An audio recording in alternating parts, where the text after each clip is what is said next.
Somewhere in the royal palaces of Europe, a king is refusing to let anyone touch him because he believes he is made of glass. In another palace, a Tsar is weeping over the body of the son he just killed with his own hands. A queen is walking through a winter storm beside a coffin she has been carrying for months, refusing to let anyone bury the man inside.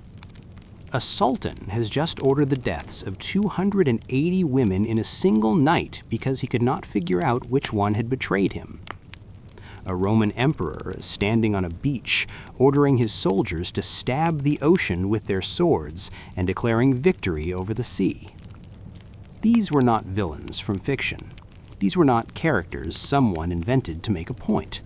These were the actual rulers of the most powerful empires in human history.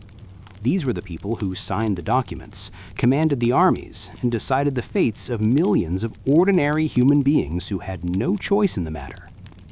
This is the story of 10 of them. Some were broken by the childhoods they survived. Some were broken by the power they were handed before they knew what to do with it. Some were never broken at all, and history simply called them mad because madness was a more convenient explanation than the truth. All of them were real. All of them ruled. All of them left marks on the world that are still visible today. The question worth asking before you meet them is not whether they were crazy. The question is, what does it tell us about power itself, that this is what it kept producing? It is August 1392. On a dusty road cutting through the forest of Le Mans in the west of France, a royal procession moves slowly through the midday heat. At the front rides a young man of 24, straight-backed on his horse, armor catching the light. He is the King of France, ruler of one of the most powerful kingdoms in Europe. His people love him enough to have given him a name that no king earns easily, Charles the Well-Beloved. A beggar lunges from the tree line and grabs the bridle of the king's horse, screaming something into the summer air that no one around him can quite make out. The guards drag the man away. The procession moves on. Then a lance is dropped. The crack of metal on the baked ground splits the silence. Within seconds, the king has drawn his sword. He turns his horse and rides directly into his own men. He is not shouting a battle cry. He is not shouting anything. His face, by the accounts of those who survive to describe it, shows something that is not anger and not fear, but something closer to blankness, as though the person who had been behind his eyes a moment ago had simply stepped away and left the body moving on its own. 4 of his knights are dead before they manage to pull him from the saddle. When Charles VI comes back to himself, he does not remember any of it. That is the first time. It will not be the last. And what comes after will be stranger and sadder and more consequential for the Kingdom of France than anyone standing on that road in the August heat could possibly imagine. Charles VI was born in 1368, the son of Charles V, a king known for his wisdom and his love of books, a man who built the first great royal library in France and preferred diplomacy to war whenever he could manage it. The son inherited the throne at 11 years old when his father died in 1380, which was not unusual for the time, but was never simple. A child king meant other men making decisions in the child's name, which meant competition among powerful nobles for the right to stand closest to the throne, which meant the kind of politics that had very little to do with what was actually good for France and a great deal to do with what was good for whoever was doing the deciding. Charles grew up inside that competition, watched by men who needed him to remain manageable, and educated by tutors who understood that their positions depended on the approval of those same men. He was not stupid. He learned what was put in front of him and absorbed more than the people teaching him probably intended. But the education of a medieval French king was not designed to produce someone who thought independently. It was designed to produce someone who could sit on the throne and look like authority while others exercised it. What no one planned for was what Charles became when he was old enough to push back. At 20, he did something that genuinely surprised the court around him. He dismissed the uncles who had been governing France in his name since his father's death and declared that he would rule himself. He chose his own advisors. He made his own decisions. He He walked into rooms full of men who had been treating him as furniture for nearly a decade and made clear that the furniture had opinions. His people responded to this with something close to joy. Here was a king who was actually a king, not a face attached to other men's ambitions. The name they gave him, Charles the Well-Beloved, was not flattery offered upward by courtiers who needed something. It came from the streets, from the ordinary people of Paris who saw a young ruler who seemed to genuinely see them back. He lowered taxes. He listened to complaints. He rode out of the city occasionally just to look at how people were living. For the standards of 14th century monarchy, this was remarkable. He married a Bavarian princess named Isabeau, and by all accounts he loved her, at least in the beginning, in the uncomplicated way of a young man who has chosen well and knows it. They had children. The court was warm in the way that courts are warm when the person at their center is genuinely happy. None of it survived what happened in the forest. The incident on the road to Le Mans in August 1392 was the event that everything after would be measured against, the before and after of a life that split cleanly into two halves. Before, a beloved king, a stable court, a country that had reason for optimism. After, something no one had a name for, something that the medicine of the 14th century could not explain and could not treat, something that would consume the remaining 30 years of Charles's reign and pull France apart along the seams. Charles recovered from that first episode, or seemed to. He came back to himself slowly over weeks and was able to resume some of his duties. The court breathed out. It was a fever, they said, brought on by the heat and the stress of the campaign. It would not happen again. It happened again 6 months later. This time it lasted longer. Charles did not recognize his wife. He did not recognize his children. He wandered through the corridors of the palace in a state that witnesses found difficult to describe accurately, somewhere between waking and not, responding to things that were not there and failing to respond to things that were. He was not violent in this episode, only absent, moving through the physical space of his life as though the life itself had gone somewhere else and left the body moving on its own. When he came out of it, he had no memory of the weeks that had passed. The pattern established itself over the following years with a consistency that must have been, in its own terrible way, almost a relief to understand. There would be periods of clarity, sometimes lasting months, during which Charles was fully himself, competent and engaged, capable of governing and apparently aware of the shadow that hung over everything.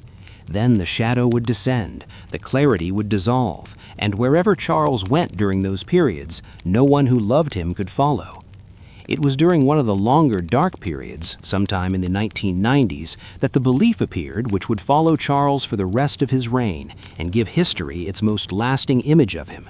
He became convinced that he was made of glass. Not as a figure of speech, not as a poetic description of fragility or vulnerability, Charles VI genuinely believed, with the complete and unshakable certainty that characterizes certain kinds of profound mental illness, that his physical body was composed of glass, and that any contact with another person, any touch, any unexpected pressure could shatter him.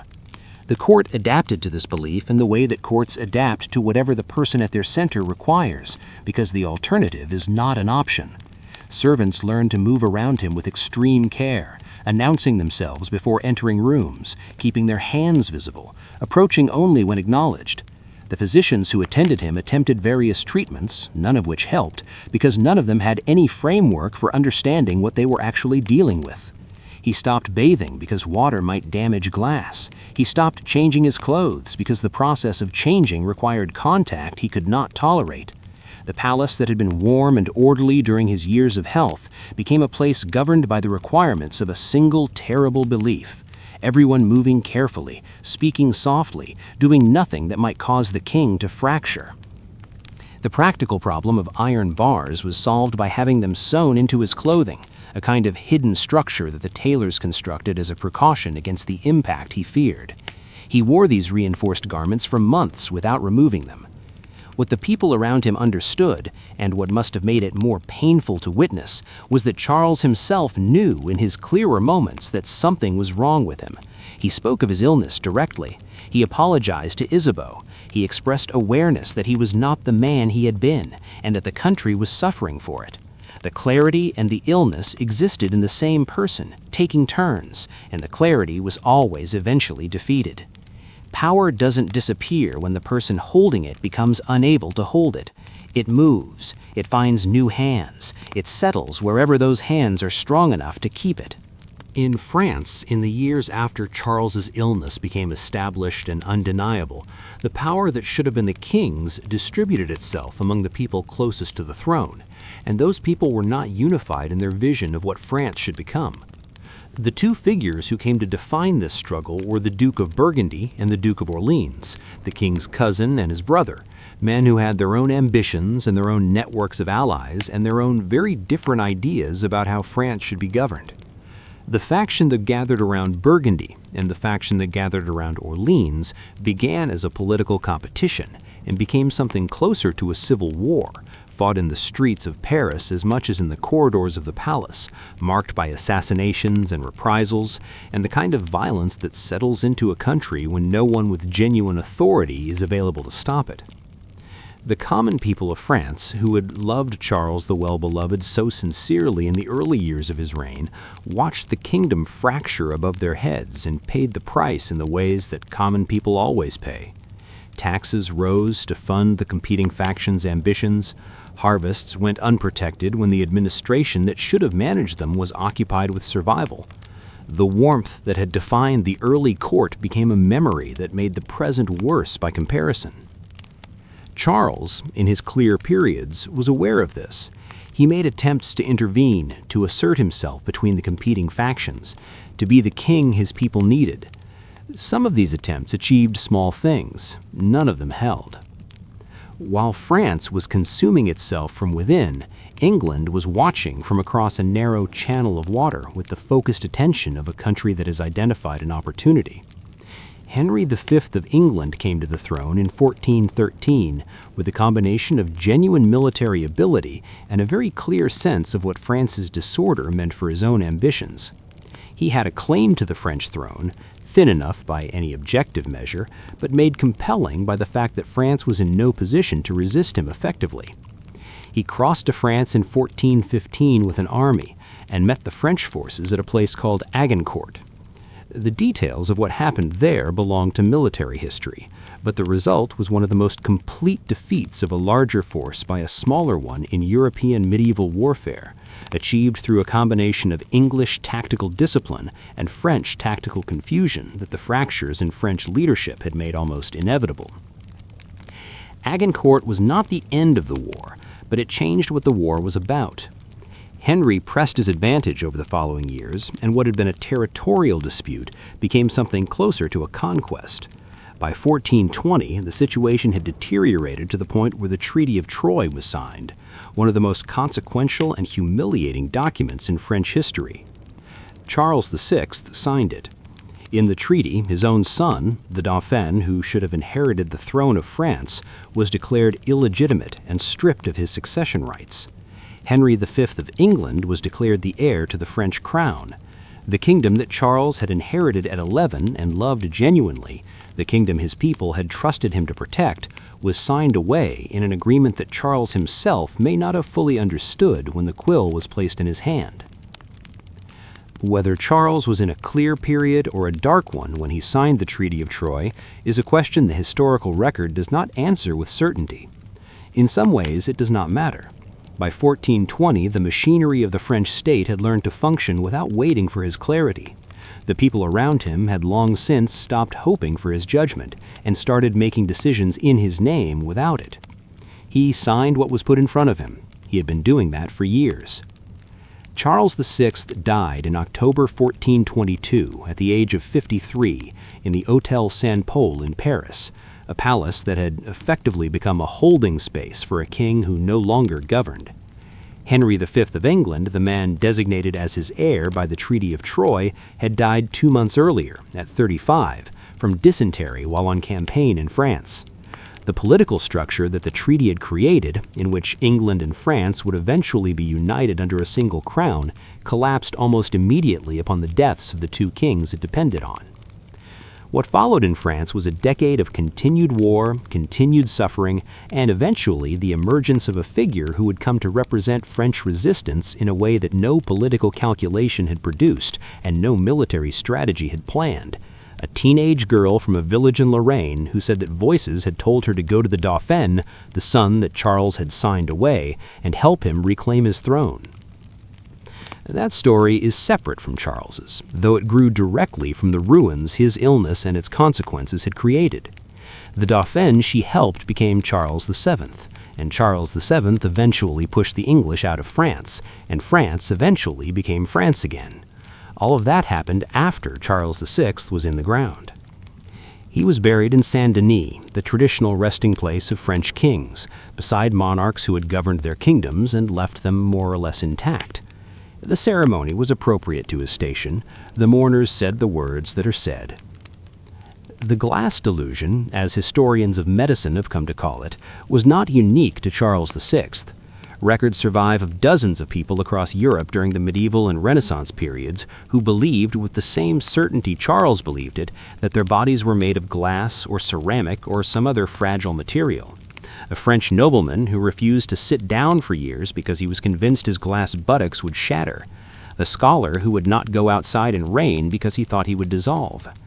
The delusion appears and then disappears from the historical record, becoming rare after the 17th century in a way that suggests it was connected to something specific about how people in that period understood fragility and the body, something that changed as the world changed and left this particular shape of suffering behind.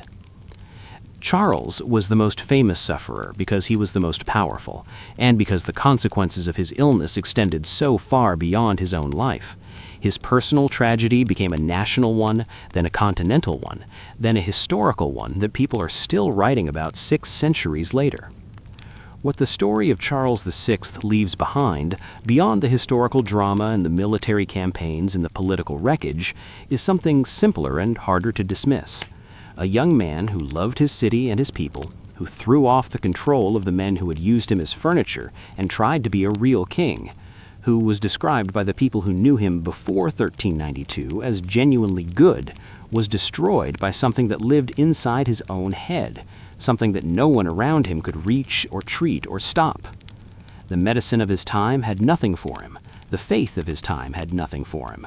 The love of his wife and children and court, whatever remained of it across 30 years of deterioration, had nothing for him either. He spent the last years of his reign not knowing who he was. The people who loved him in the early years spent those same years watching someone who looked like the man they had loved but could no longer reach him. The glass that Charles believed himself to be made of was in the end not his body. It was the barrier between the king he had been and the world that kept trying and failing to get through to him. That barrier never broke. He carried it to Saint-Denis, and it is buried there with him, and the well-beloved king who rode out to see how his people lived now exists only in the records of people who were there before August 1392, before the forest, before the glass.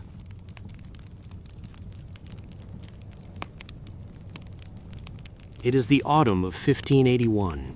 Outside the palace of Alexandromskaya Sloboda, snow has begun to fall across the Russian fields, covering everything in silence. Inside, someone is screaming. Then the screaming stops. The following morning, Ivan Ivanovich, the eldest son and heir of Tsar Ivan IV, is found motionless on the cold stone floor, his head split open by an iron-tipped staff.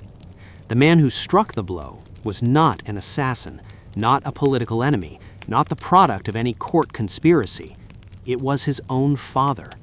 Ivan IV, the first Tsar of all Russia, the man the world would come to know as Ivan the Terrible, had just killed the son he loved most. He held the boy's body for days afterward, weeping, calling out prayers of repentance that no one around him wanted to hear. It was not the first time Ivan IV had done something unforgivable. It was simply the first time the victim was his own blood.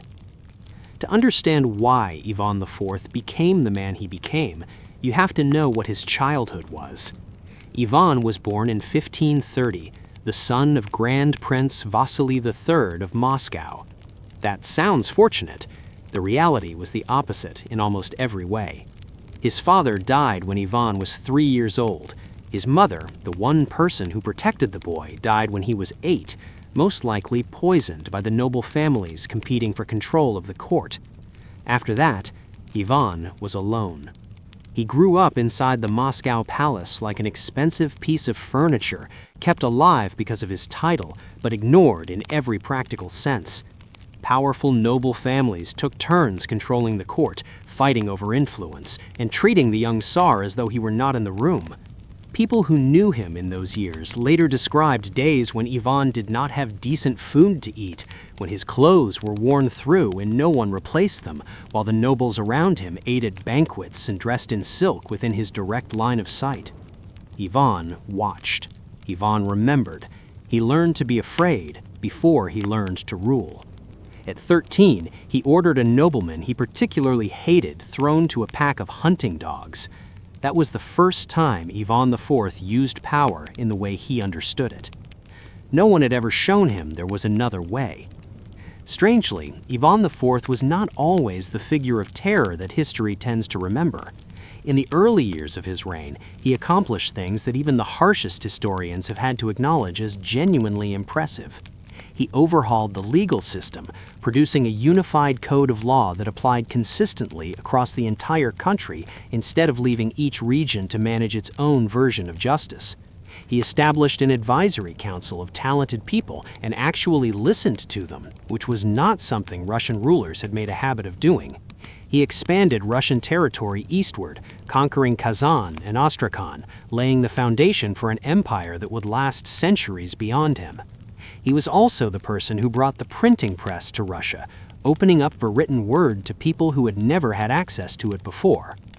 Ordinary Russians responded to him with something close to love. They called him Ivan Grozny, a Russian word that carries two meanings at once, something like fearsome and mighty together, the kind of person whose strength makes enemies tremble and allies feel protected. The translation that history settled on, Ivan the Terrible, catches only one half of what his people meant. Then, in 1553, Ivan fell seriously ill. He burned with fever for weeks, drifting in and out of consciousness, and asked his nobles to swear loyalty to his infant son in case he did not survive. Many of them refused. Ivan did not die, but from that moment, he looked at the people around him with different eyes. In 1560, his wife Anastasia died. Ivan loved Anastasia in a way that even his enemies acknowledged was genuine.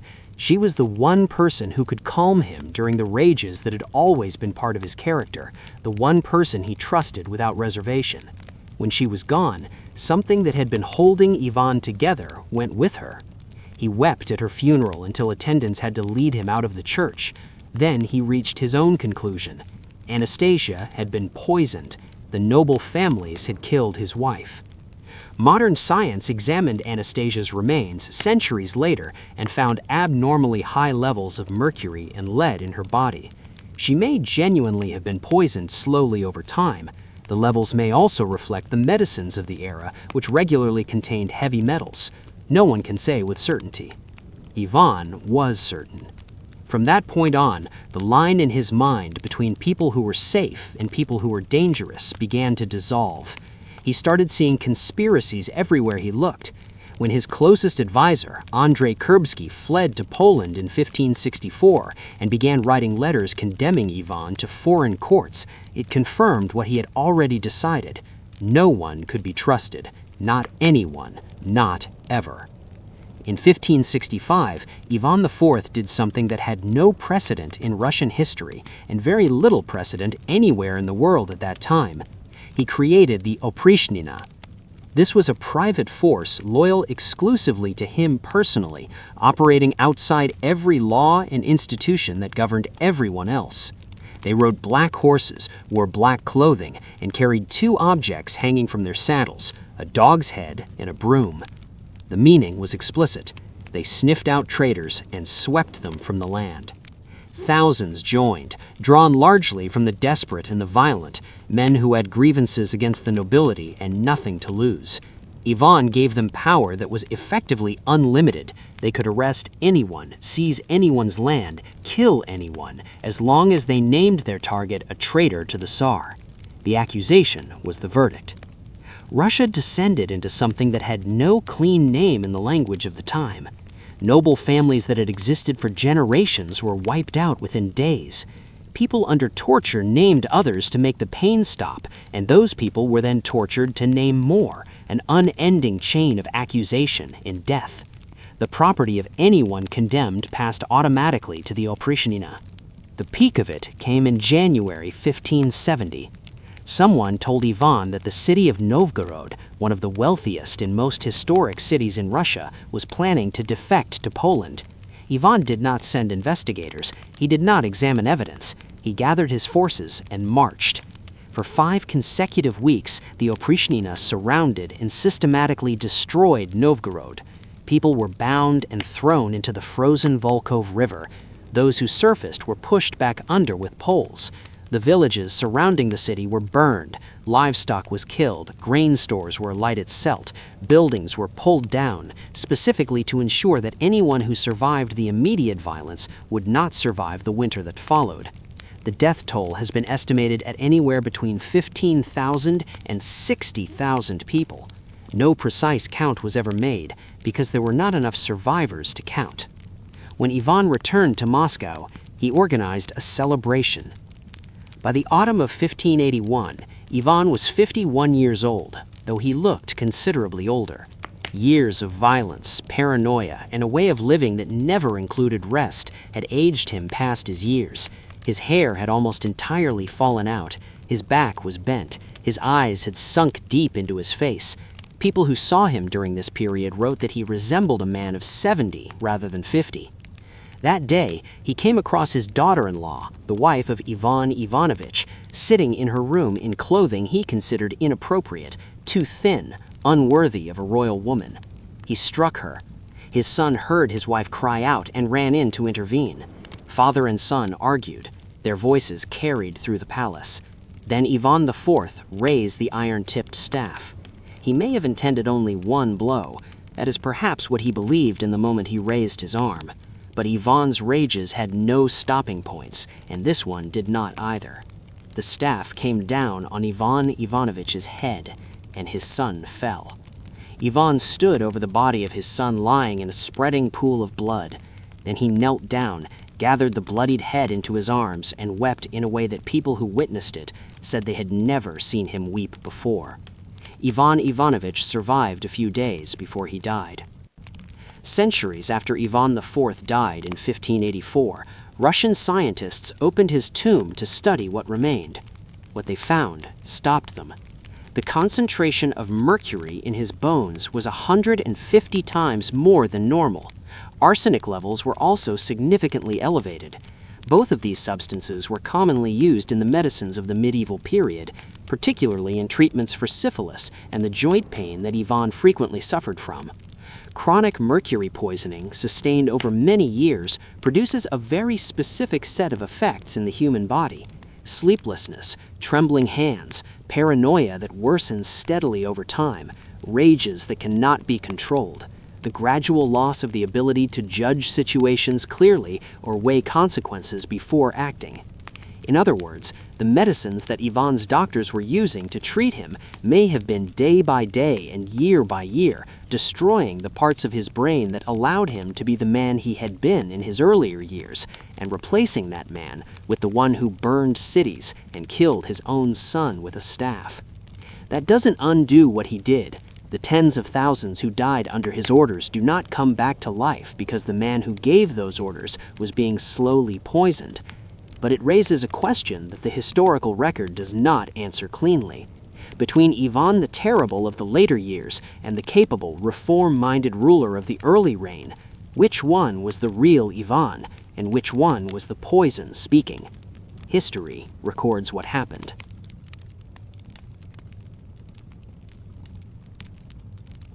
It is the night of June 13, 1886. Lake Starnberg lies perfectly still beneath the Bavarian sky, flat as a mirror. No wind, no sound. 2 bodies are found floating on the surface that evening. One belongs to the psychiatrist assigned to watch over the king. The other belongs to Ludwig II, King of Bavaria, 40 years old, the man who built the most beautiful castles in Europe on the edges of the Alps. The water where they are lying is waist deep. There are no signs of drowning on the king's body, no water in his lungs. No explanation that satisfies anyone is ever offered. The Bavarian government declares it a drowning, closes the file, and refuses to allow further investigation. More than 130 years later, no one knows what actually happened on that lake. And that is only the final mystery in a life that was full of things the people around him could never quite understand. Ludwig was born in 1845 into the House of Wittelsbach, one of the oldest royal dynasties in Europe. His father was King Maximilian II, a serious, practical man who cared about politics and military affairs.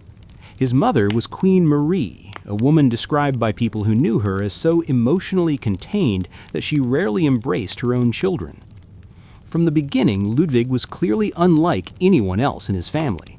While other children his age ran around outside, Ludwig sat alone reading about medieval knights, about the gods of German mythology, about the castles and deep forests of fairy tales. He disliked parties, disliked crowds, disliked the dull social conversations that royal life required. He liked climbing onto the roof of the palace alone at night to watch the moon. He liked sitting for hours at a window looking at the snow-covered Alps on the horizon. The people around him found him strange. Ludwig did not appear to care. Then, at 15, he was taken to the theater to see an opera by a composer named Richard Wagner. That evening changed everything about the rest of his life. Wagner was one of the most divisive musicians in Europe at the time. His music was enormous, violent in its emotions, full of gods and heroes, of love that outlasted death, and endings that destroyed everything. People who loved his work loved it with a fervor that was difficult to explain to anyone who did not feel it. People who disliked it called it loud and excessive and too much of everything. Ludwig loved Wagner's music the way that a 15-year-old desperate for something more beautiful than reality can love a piece of art. He listened to the same works over and over, memorized the words, reconstructed the scenes in his mind when he could not be in a theater. In 1864, King Maximilian II died unexpectedly. Ludwig became king at 18, unprepared, undertrained, and by all honest accounts, unwilling. The first thing he did after the crown was placed on his head was send someone to find Richard Wagner, who was at that point hiding from creditors in Switzerland, and offer him everything he needed to compose without limits, no conditions, no ceiling. Wagner, who had run out of other options, came to Munich. The relationship between Ludwig and Wagner was one of the strangest in the history of music. Ludwig did not think of Wagner as a composer working under royal patronage. He thought of Wagner as something close to a living god, the one person who understood what was actually happening inside him. He wrote to Wagner every day, long letters full of feeling, written the way a young man writes to someone he loves rather than the way a king writes to someone in his service. Wagner accepted the money, the house, the support, all of it. He did not love Ludwig the way Ludwig loved him. He also never said so directly. Meanwhile, Bavaria still needed someone to actually run it. Ludwig sat on the throne with his mind somewhere else. He did not enjoy council meetings. He did not enjoy reading state documents. He did not enjoy receiving foreign diplomats, or standing in formal dress waving at crowds, or any of the things that 19th century kingship actually required. There were important sessions of court that he simply did not attend. There were meetings with foreign ambassadors that he left halfway through to go back to his room and read.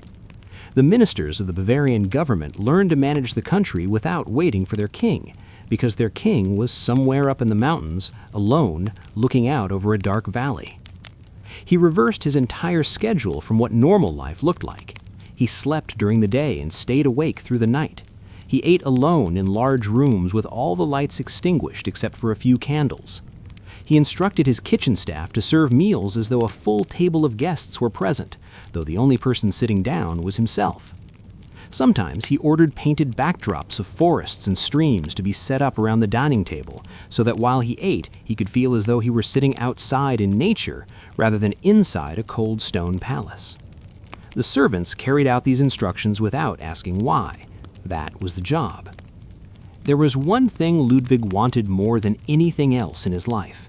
One place where he put everything: his energy, his money, his time, his complete imagination. He wanted to build castles.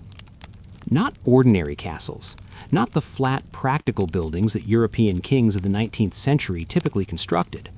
Ludwig wanted to build the castles from the German fairy tales he'd read since childhood. Places that existed only in imagination, structures that anyone looking at them would know immediately did not belong to the ordinary world. In 1869, he began construction on Neuschwanstein, on top of a sheer rock outcropping in the Bavarian Alps. The project took 17 years, cost an enormous sum, and required thousands of workers to climb the cliff face every day carrying materials. Inside, Ludwig designed each room as though it were a stage set for a performance. His bedroom alone required 14 sculptors working for 4.5 years, covering every centimeter of walls, ceiling, and bed frame with detailed carved work. The music room was larger than most theaters, built specifically to stage Wagner's operas, though Ludwig typically watched the performances alone without inviting anyone else. He did not stop at Neuschwanstein. He also built Linderhof, smaller but so extravagant it was almost suffocating, including an artificial grotto inside a mountain lit by colored lights with a gold-painted boat floating on an underground lake so he could row by himself at midnight in blue light that looked like a scene from one of Wagner's operas. Then he began Herrenchies, a copy of the Palace of Versailles built on an island in Lake Chiemsee. His Hall of Mirrors was longer than the original at Versailles. While Ludwig was building, Bavaria's money was draining away. He started with the royal family's personal funds. When those were gone, he borrowed. When one source was exhausted, he found another. He wrote to banks across Europe, to foreign governments, even to neighboring kings asking for money with promises to repay later. By 1885, Ludwig's total debt had reached approximately 14 million marks, a figure that the entire Bavarian treasury would have struggled to absorb quickly.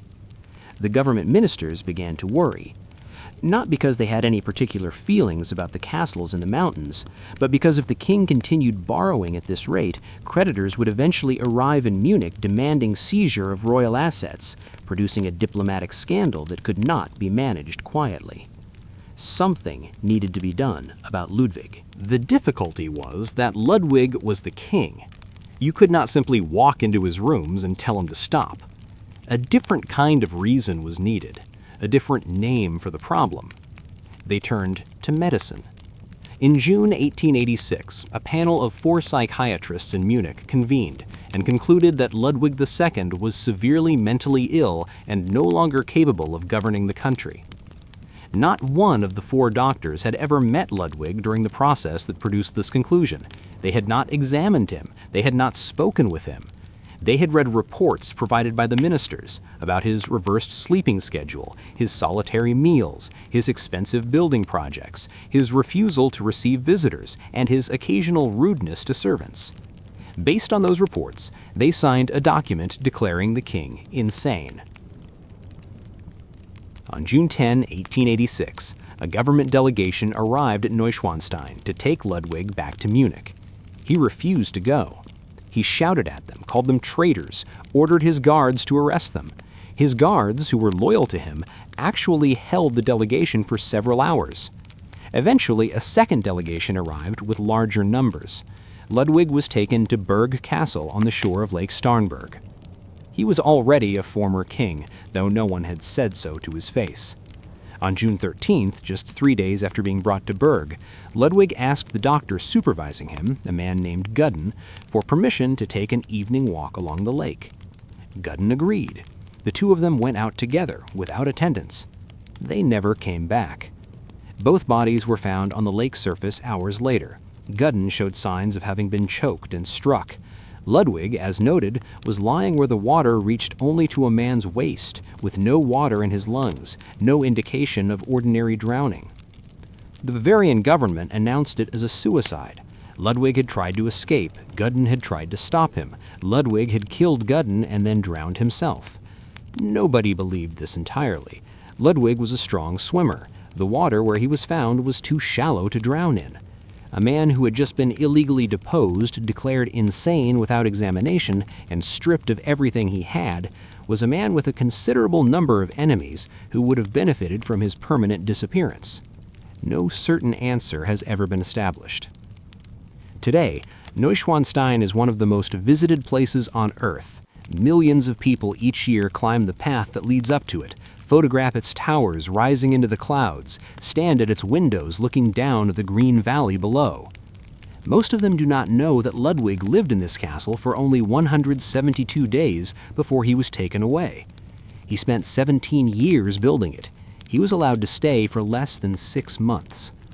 When Walt Disney was choosing a shape for the castle that would become the symbol of his film company, he chose Neuschwanstein.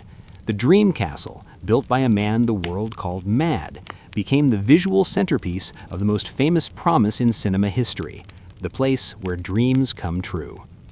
Ludwig II never knew that, but in a way, he had been right from the beginning.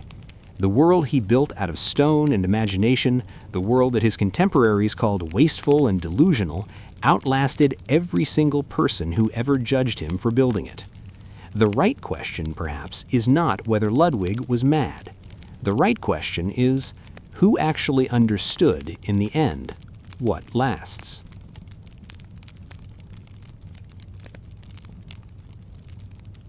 It is July 1762. Outside the Winter Palace in St. Petersburg, the sound of hooves fills the night air. Thousands of Russian soldiers stand in torchlight, weapons in hand, eyes turned up toward the palace balcony. On that balcony, a woman of 33 appears in a Russian military uniform, hair pinned back, gaze fixed straight ahead. The crowd below erupts. They are not cheering for the Tsar. They are cheering for his wife. Not far away, in a small room in a different palace, the man who holds the title of Tsar of all Russia sits trembling, writing a letter begging his wife to spare his life.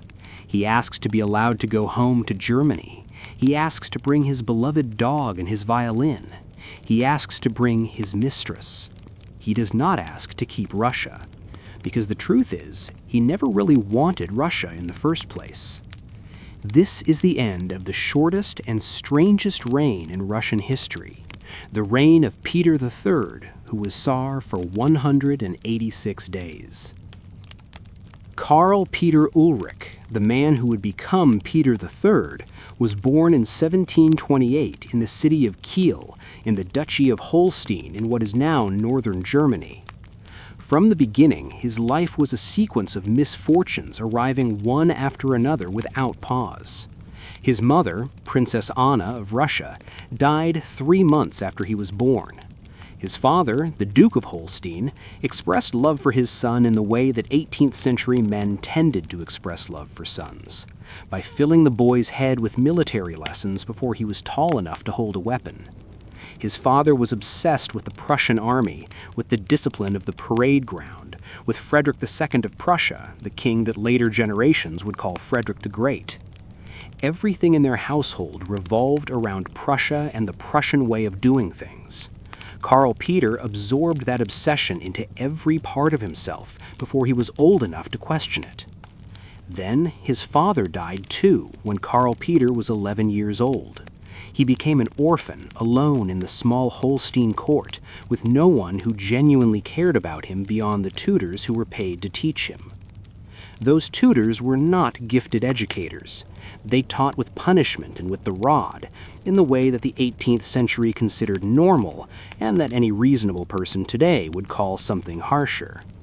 Karl Peter grew up frightened and insecure, and he compensated by retreating into the one world where he had complete control. The tin soldiers he arranged in careful formations on the floor of his bedroom. He played with them for hours every day. Not in the way children play, but in the way that adults who cannot find an exit from reality hold on to the things that give them a sense of order.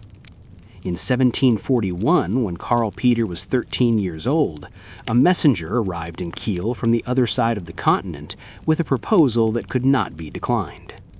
Empress Elizabeth of Russia, his aunt on the mother's side, had just taken the throne following a palace coup. She had no children and no clear successor. She remembered the orphaned nephew in Germany, the boy who carried Romanov blood through his dead mother, the boy who could become the future Tsar of the largest empire on earth. The messenger told Karl Peter that his aunt wanted to meet him in St. Petersburg. Karl Peter had no real choice but to go. The journey from Kiel to St. Petersburg took weeks, passing through landscapes that grew increasingly unfamiliar, languages increasingly difficult to follow, food increasingly unlike anything he had eaten before. Karl Peter arrived in the Russian capital knowing essentially no Russian, essentially no Russian history, and showing essentially no interest in either. Empress Elizabeth looked at the thin, awkward boy standing before her, eyes scanning the room like a lost deer, and sighed. This was the future of the Russian Empire. She ordered the best tutors available to teach him Russian, Russian history, and the Russian Orthodox faith. He was required to convert from Lutheranism to Orthodoxy. He was required to learn to be Russian. Karl Peter hated every part of it. He studied Russian reluctantly, sat through Russian history lessons with the expression of someone being made to do something unpleasant, and performed the new religious ceremonies with a face that made his boredom impossible to conceal. At night, he took out his tin soldiers and arranged them on the floor. In 1745, Empress Elizabeth arranged a marriage for her 17-year-old nephew. The bride selected was Sophie Friederike Augusta, a small German princess from a small duchy that most people could not locate on a map, brought to St. Petersburg in roughly the same way Karl Peter had been brought there years before. Sophie was entirely different. Where Karl Peter resisted everything Russian, Sophie embraced it with what seemed genuine enthusiasm. She learned the language at a speed that surprised everyone watching. She stayed up late reading Russian history. She prayed according to Orthodox practice with a sincerity that even the older clergy acknowledged. She changed her name to Ekaterina, the Russian form, and worked at becoming Russian in the way that Russia actually wanted to see. Karl Peter resented her for this, or perhaps simply could not understand why anyone would bother. They lived in the same palace as strangers. He brought his mistresses openly, without bothering to pretend otherwise. Ekaterina, the woman history would call Catherine the Great, sought affection elsewhere as well. They did not love each other, did not respect each other, and barely spoke unless protocol required it. One of them was learning to become Russian, the other was looking urgently for a way out of Russia. In January 1762, Empress Elizabeth died after months of serious illness. Karl Peter officially became Tsar, taking the name Peter III. He was 34 years old. He had lived in Russia for more than 20 years. His Russian still carried a German accent heavy enough that listeners had to concentrate to follow him. In the early days of his reign, he did several things that were actually not bad. He abolished the secret police apparatus that Elizabeth had used to monitor and imprison people. He extended greater freedoms to the Russian nobility. These things, had he stopped there, might have given history something kind to say about him. He did not stop there. Almost immediately after taking the throne, he ordered the Russian military into Prussian uniforms. Not the traditional Russian uniforms the army had worn for generations, but the dress of the Prussian military, the armed forces of the country Russia was currently at war with. The Russian generals looked at each other. Nobody said anything. Then Peter had a statue of Frederick II of Prussia brought into his private office. He placed it on his desk, bowed to it each morning when he entered the room, and occasionally stood before it for a period of time in a way that observers described as resembling prayer. Word of this traveled through the palace within a day. But the strangest moment, the one that historians still mention with a certain helpless shaking of the head, came one evening when a servant walked into the Tsar's bedroom and found Peter III on the floor, eyes focused carefully downward, moving each tin soldier into formation on an expensive Persian rug. He did not look up when the servant entered. He was fighting a battle. The servant stepped back out and closed the door. Shortly after becoming Tsar, Peter III organized an event that court officials described afterwards with expressions suggesting they were not sure how to categorize what they had witnessed. One morning, he discovered that a mouse had chewed the head off one of his 10 officer figures. He was furious. He ordered the mouse caught. Then he convened a trial. The trial had full formal procedures, charges read aloud, a defense presented, a judge seated behind a table. The mouse was accused of destruction of imperial property and violation of military discipline. After examining the evidence, the court pronounced a death sentence. The mouse was hanged that afternoon. Peter III was satisfied. Justice had been properly served. The story spread through the court and then out into the city. People passed it along first with amazement, then with laughter, and finally with something closer to real fear. This was the man in whose hands the fate of the largest empire on earth currently rested. For the 7 years before Peter came to power, Russia had been fighting in the 7 Years' War, a large conflict that drew in nearly every major European power, with Russia aligned against Prussia and Frederick the Great. It had been an expensive war. Tens of thousands of Russian soldiers were dead. The empire's treasury had poured into campaigns that stretched across years. By 1762, Russia was winning. Prussian forces had been pushed back on multiple fronts. Frederick the Great, in his private letters, had begun preparing himself psychologically for defeat. Then, Peter III became Tsar. Within less than a month of taking power, he issued a unilateral ceasefire with Prussia. No negotiation, no conditions, nothing gained in exchange. The Russian armies stopped, put down their weapons, and withdrew completely from the territories they had taken with Russian blood.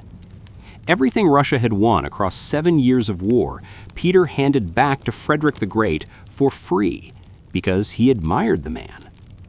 Frederick received this news and could not conceal his astonishment. He called it a miracle because he had no other explanation for why his enemy had simply let go of a winning position. The Russian generals, who had spent years fighting, received the ceasefire order in silence. It was a heavy silence, the silence of people thinking something they had not yet decided to say out loud. Catherine did not say it out loud. She acted. She had been preparing for years, quietly and patiently, in the way that genuinely dangerous people tend to prepare. She had built relationships with the most influential commanders in the Russian military. She attended religious services consistently enough to earn the trust of the Orthodox Church. She spoke to ordinary people in Russian without a foreign accent, remembered their names, asked about their families. She had done everything her husband had refused to do across 20 years of living in Russia. On the night of July 8, 1762, while Peter III was at the Palace of Oranienbaum, some distance from St. Petersburg, celebrating with his mistress, Catherine put on a Russian military uniform and rode to the barracks of the Izmailovsky Regiment, one of the most elite units in the Russian army. She walked in alone. The officers and soldiers who saw her, the woman who had learned their language, lived by their customs, and bowed her head before their God, had been waiting for a moment like this for years. They knelt and swore loyalty. Word moved fast. Regiment after regiment, barracks after barracks, all declared for Catherine before sunrise. When Peter III was informed the following morning, he went pale. He looked around for someone who might help him. There was no one left. Peter III wrote to his wife. The letter did not attempt a counterattack, did not appeal for loyalty from anyone, did not threaten resistance. It only asked. He asked to be allowed to live, to go back to Germany, to Holstein, to the small territory where he had grown up, to take his dog named Mops, the animal he had loved more genuinely than almost anyone in his life, to take the violin he played alone in his room in the evenings, to take his mistress, Elizaveta Vorontsova. He did not ask to keep the throne. He did not ask to remain in St. Petersburg. He only wanted to leave and be left alone. Catherine agreed to the basic terms and had him taken to a small estate called Rapsha near the city to wait while arrangements for his departure were made. 8 days later, Peter III died in his room at Rapsha. The official announcement said he died of a sudden severe stomach illness. Nobody believed this, including Catherine, who did not investigate and held no one responsible. The dog named Mops and the violin remained in the room where he had been held, waiting for an owner who was not coming back. Peter III ruled Russia from January 5th to July 9th, 1762, 186 days. Russian history tends to remember him as a fool, an inadequate ruler deservedly replaced by a more capable wife. The hanged mouse, the tin soldiers, the statue of Frederick on the desk, these things are enough to fix an image of a man unfit to rule. But looking at the whole story, something else is worth considering. Peter III never wanted to be Tsar of Russia. He was brought to a foreign country as a child, forced to study a language he did not love, required to follow a religion he did not believe in, expected to play the role of a person he was not. Everything he actually was, everything he actually loved, from the violin to the tin soldiers, from Prussia to a dog named Mops, was treated as evidence of madness or incompetence. Placing the wrong person in the wrong position, in a world they do not belong to, and then expressing surprise when they fail, is that a story about madness? Or is it simply the most familiar story in human history? The story of power never asking permission from the people it chooses to carry it.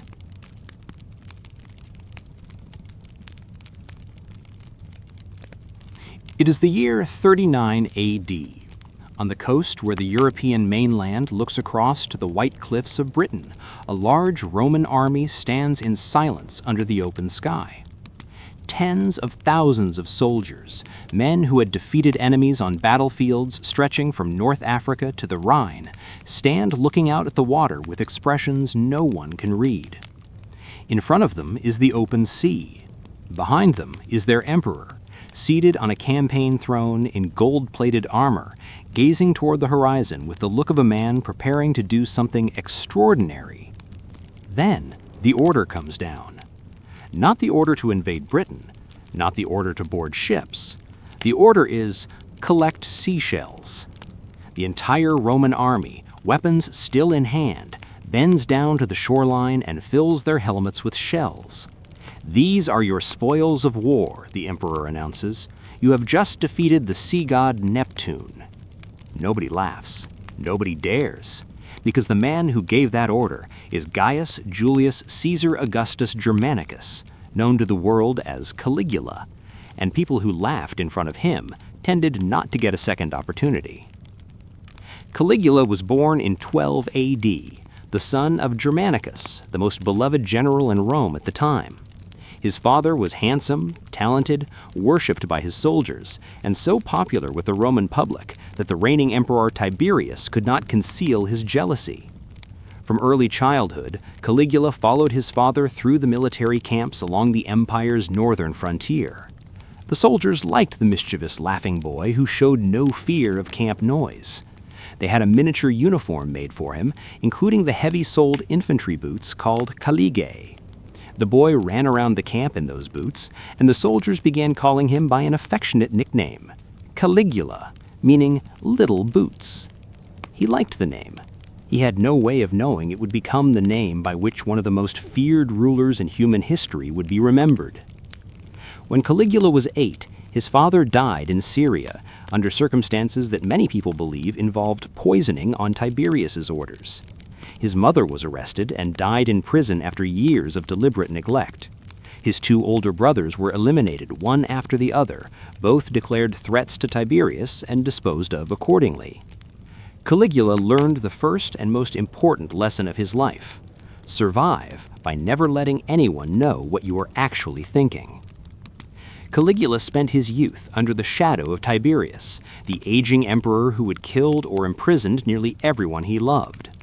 He learned to smile at the man who could have him killed, to offer the most sincere-sounding praise to his father's enemy, to watch the executions and torture sessions that Tiberius occasionally staged without allowing his expression to change. A Roman official who observed him during this period remarked that no slave had ever been more obedient before a master than Caligula before Tiberius. Tiberius aged, grew ill, grew paranoid, but was not a stupid man. He looked through his young great-nephew and knew that behind that steady smile was something he could not read. He said of Caligula, "I am raising a viper for Rome." Then, in 37 AD, Tiberius died. There were rumors that he was smothered by Macro, the commander of the imperial guard, who had wagered his future on Caligula. No one knew for certain. No one looked too closely. Caligula, 24 years old, became emperor of Rome. In the first months after taking power, Caligula gave the entire Roman Empire something it had not experienced in years: relief. He freed every political prisoner Tiberius had locked away. He burned the previous reign's surveillance files and declared that no one would ever again be watched or imprisoned for their words or private thoughts. He staged chariot races and gladiatorial games for days running, opening them to the public at no cost. He canceled numerous taxes. He compensated families whose property Tiberius had seized. The people of Rome poured into the streets to celebrate. They made offerings at temples to thank the gods for this emperor. In the first weeks, estimates suggested more than 160,000 animals were sacrificed across the empire, all of it expressing gratitude that Caligula was on the throne. 6 months in, Caligula became seriously ill. He burned with fever for weeks, sometimes unconscious, sometimes delirious. The empire held its breath. Thousands stood outside the palace day and night in prayer. Some people reportedly volunteered to die in his place if the gods would accept the exchange, the kind of promise made in desperation that nobody expects to be taken literally. Caligula recovered. The person who walked out of that sick room was not the same person who had walked in. Nobody could say precisely what had changed. Even Roman historians who lived through his reign could only describe the results, not the cause. The first thing he did after recovering was order the execution of Macro, the guard commander who had staked everything on Caligula's rise, the man who arguably done more for him than anyone. The official reason was thin enough to be meaningless. The real reason was probably that Macro knew too much, was too close, was too dangerous. Then he had his father-in-law killed, then a cousin. Then he began appearing in public dressed as various Roman gods. Jupiter one day holding a golden thunderbolt, Neptune the next carrying a trident, Mercury on another occasion wearing the winged sandals. He ordered the heads removed from statues of the gods in temples across Rome and replaced with heads bearing his own likeness. This was not merely strange. To Romans of that time who held genuine belief in their gods, it was a serious act of violation. Nobody said so. Caligula declared himself a living god, not as a figure of speech, not as a political gesture. He believed it. Among the many strange stories attached to Caligula, the one about the horse Incitus is the one most often repeated, simply because it sits at the exact point where absurd and unbelievable meet. Incitus was Caligula's favorite racehorse. He loved the animal with a sincerity that made people around him feel vaguely envious. The animal lived in a marble stable with an ivory feeding trough and silver bowls. It had its own team of attendants responsible for grooming, feeding, and ensuring no disturbance before race days. Then, Caligula appointed Incitus as a Roman consul. The consulship was one of the highest offices in the old Roman Republic, carrying supreme administrative and judicial authority. Appointing a horse to that position was the clearest possible message an emperor could send to the Roman Senate. You matter no more to me than my horse does. The senators sat in session, and nobody objected. Some nodded. Some looked at the table. That was exactly what Caligula wanted to see. Returning to the coast of the English Channel in 39 AD, where this story began, the war against the sea god Neptune was not in fact quite as senseless as it tends to be presented. The situation was more complicated.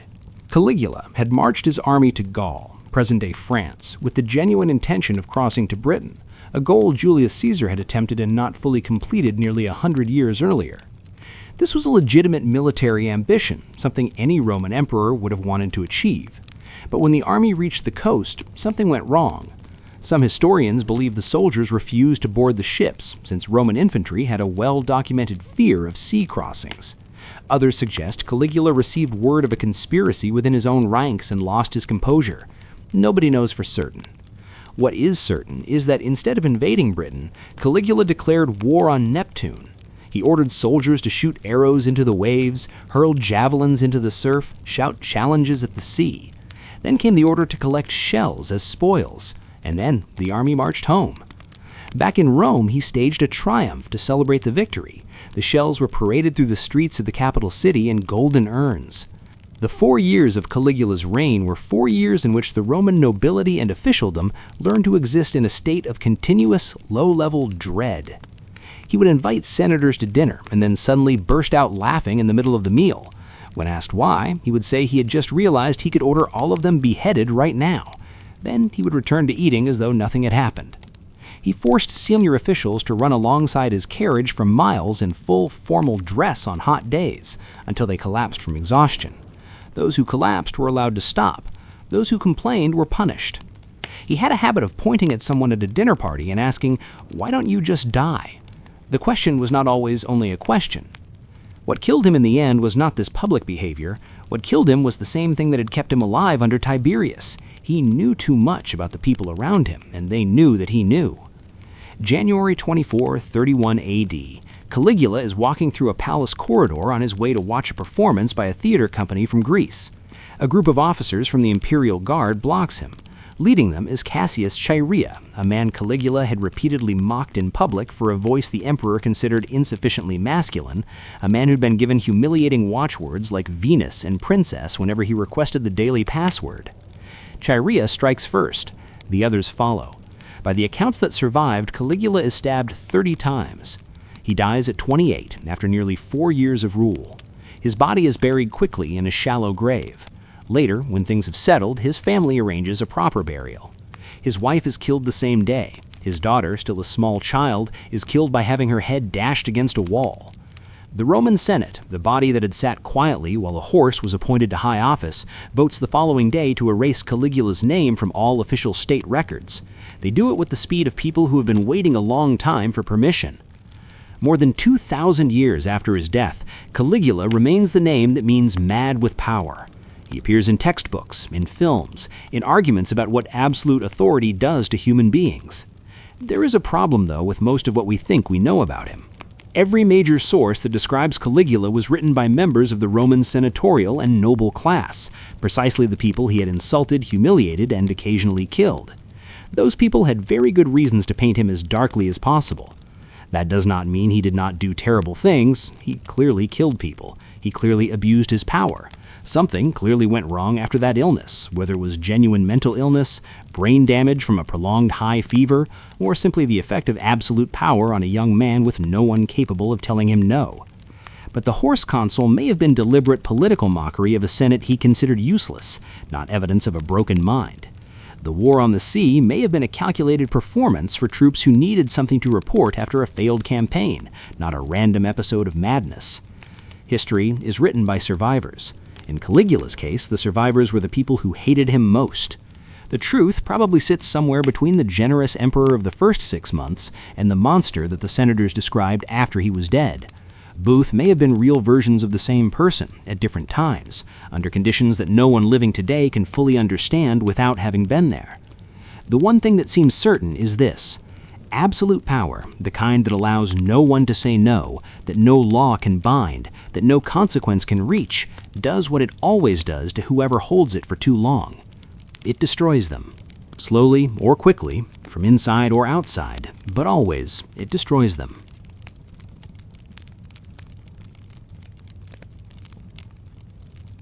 The procession moves slowly through the dark Spanish countryside. Torches flicker against the night. The horses breathe out clouds of steam in the cold air. At the center of the procession is a coffin. Walking beside it, refusing to ride, refusing to stop, refusing to sleep until the procession stops for the night, is a young woman of 26. Her dress is torn at the edges from weeks of travel. Her hair is loose, uncombed. Her eyes are red but dry because she has been crying for so long that there is nothing left. Inside the coffin is her husband, Philip. He has been dead for several months. She has not allowed anyone to bury him. The procession stops at a convent along the road. The nuns come out to offer shelter for the night.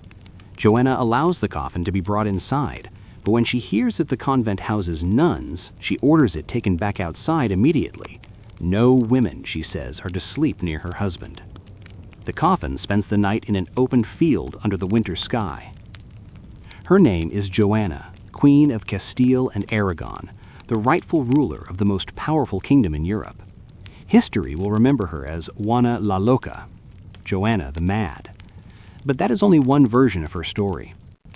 Joanna was born in 1479, the third child of Ferdinand and Isabella, the most famous royal couple in Spanish history. These were the same parents who sent Christopher Columbus across the ocean, who united the kingdoms of Castile and Aragon into what would become Spain, who built an empire that stretched from Europe to the edge of a world that Europeans had not yet learned to map. Growing up in their court, Joanna was brilliant. Her tutors noted that she learned Latin faster than her siblings, spoke several languages with ease, and had a sharp, curious mind that asked questions most children her age would never think to ask. She was not the oldest daughter, so the weight of the crown was not meant to fall on her. She was free, in the way that younger royal children are sometimes free, to simply be intelligent without having to perform greatness at every moment. Then her older brother died. Then her older sister died. Then her sister's infant son died. One by one, the people standing between Joanna and the throne disappeared until there was no one left. The girl who had been allowed to simply be clever suddenly found herself the heir to the most powerful kingdom in Europe, and everything that came with that title. The politics, the alliances, the marriages arranged by other people for reasons that had nothing to do with her. She was 16 when they began looking for a husband for her. His name was Philip of Burgundy, and he was exactly the kind of man that a nickname like the Handsome suggests. Tall, golden-haired, charming in the effortless way that beautiful people who have never been told no tend to be charming, Philip was the ruler of the Low Countries, roughly the area that is Belgium and the Netherlands today. The marriage between him and Joanna was arranged for political reasons, as all royal marriages were, to strengthen alliances between Spain and the Habsburgs of Central Europe. No one planned for Joanna to fall in love with him. But she did, immediately and completely, in the way that certain people love. Not carefully, not strategically, not with any thought given to what it might cost her. Philip did not love her back, not in the same way, not with the same completeness. He was charming to everyone. He was faithful to no one.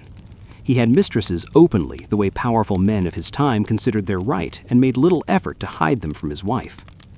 Joanna's response to this was not the cool, dignified tolerance that was expected of royal wives. She raged, she wept, she locked herself in her rooms for days. She reportedly attacked one of Philip's mistresses physically when she discovered the woman had been given a lock of her own hair as a gift. She refused to eat, she refused to speak. She stood outside Philip's door in the middle of winter and screamed at him to open it. Her behavior was called unstable, embarrassing, inappropriate for a woman of her position. No one asked whether the behavior of the man she was married to might have had something to do with it. Joanna's mother, Isabella of Castile, was one of the most powerful women in European history. She had fought wars, survived conspiracies, built an empire, and done all of it in a world that did not believe women were capable of any of it. She watched her daughter from a distance, through the letters and reports that arrived from the Low Countries, and what she saw worried her deeply. Isabella wrote to Joanna directly, letters that have survived to this day. In them, she does not write as a queen to a subject. She writes as a mother to a daughter she is frightened for. She tells Joanna that a wife must bear certain things quietly, that outward composure is a form of strength, not weakness, that the world will not be kind to a woman who lets her feelings show too clearly. Joanna wrote back. Her letters are careful, intelligent, and underneath the formal language of the time, full of something that reads today like exhaustion. She knows what her mother is telling her. She understands the rules. She simply cannot make herself follow them when it comes to Philip. When Isabella died in 1504, she left the kingdom of Castile to Joanna, as was her right, but she added a clause that has puzzled historians ever since. If Joanna were unable or unwilling to govern, her father Ferdinand was to rule in her place.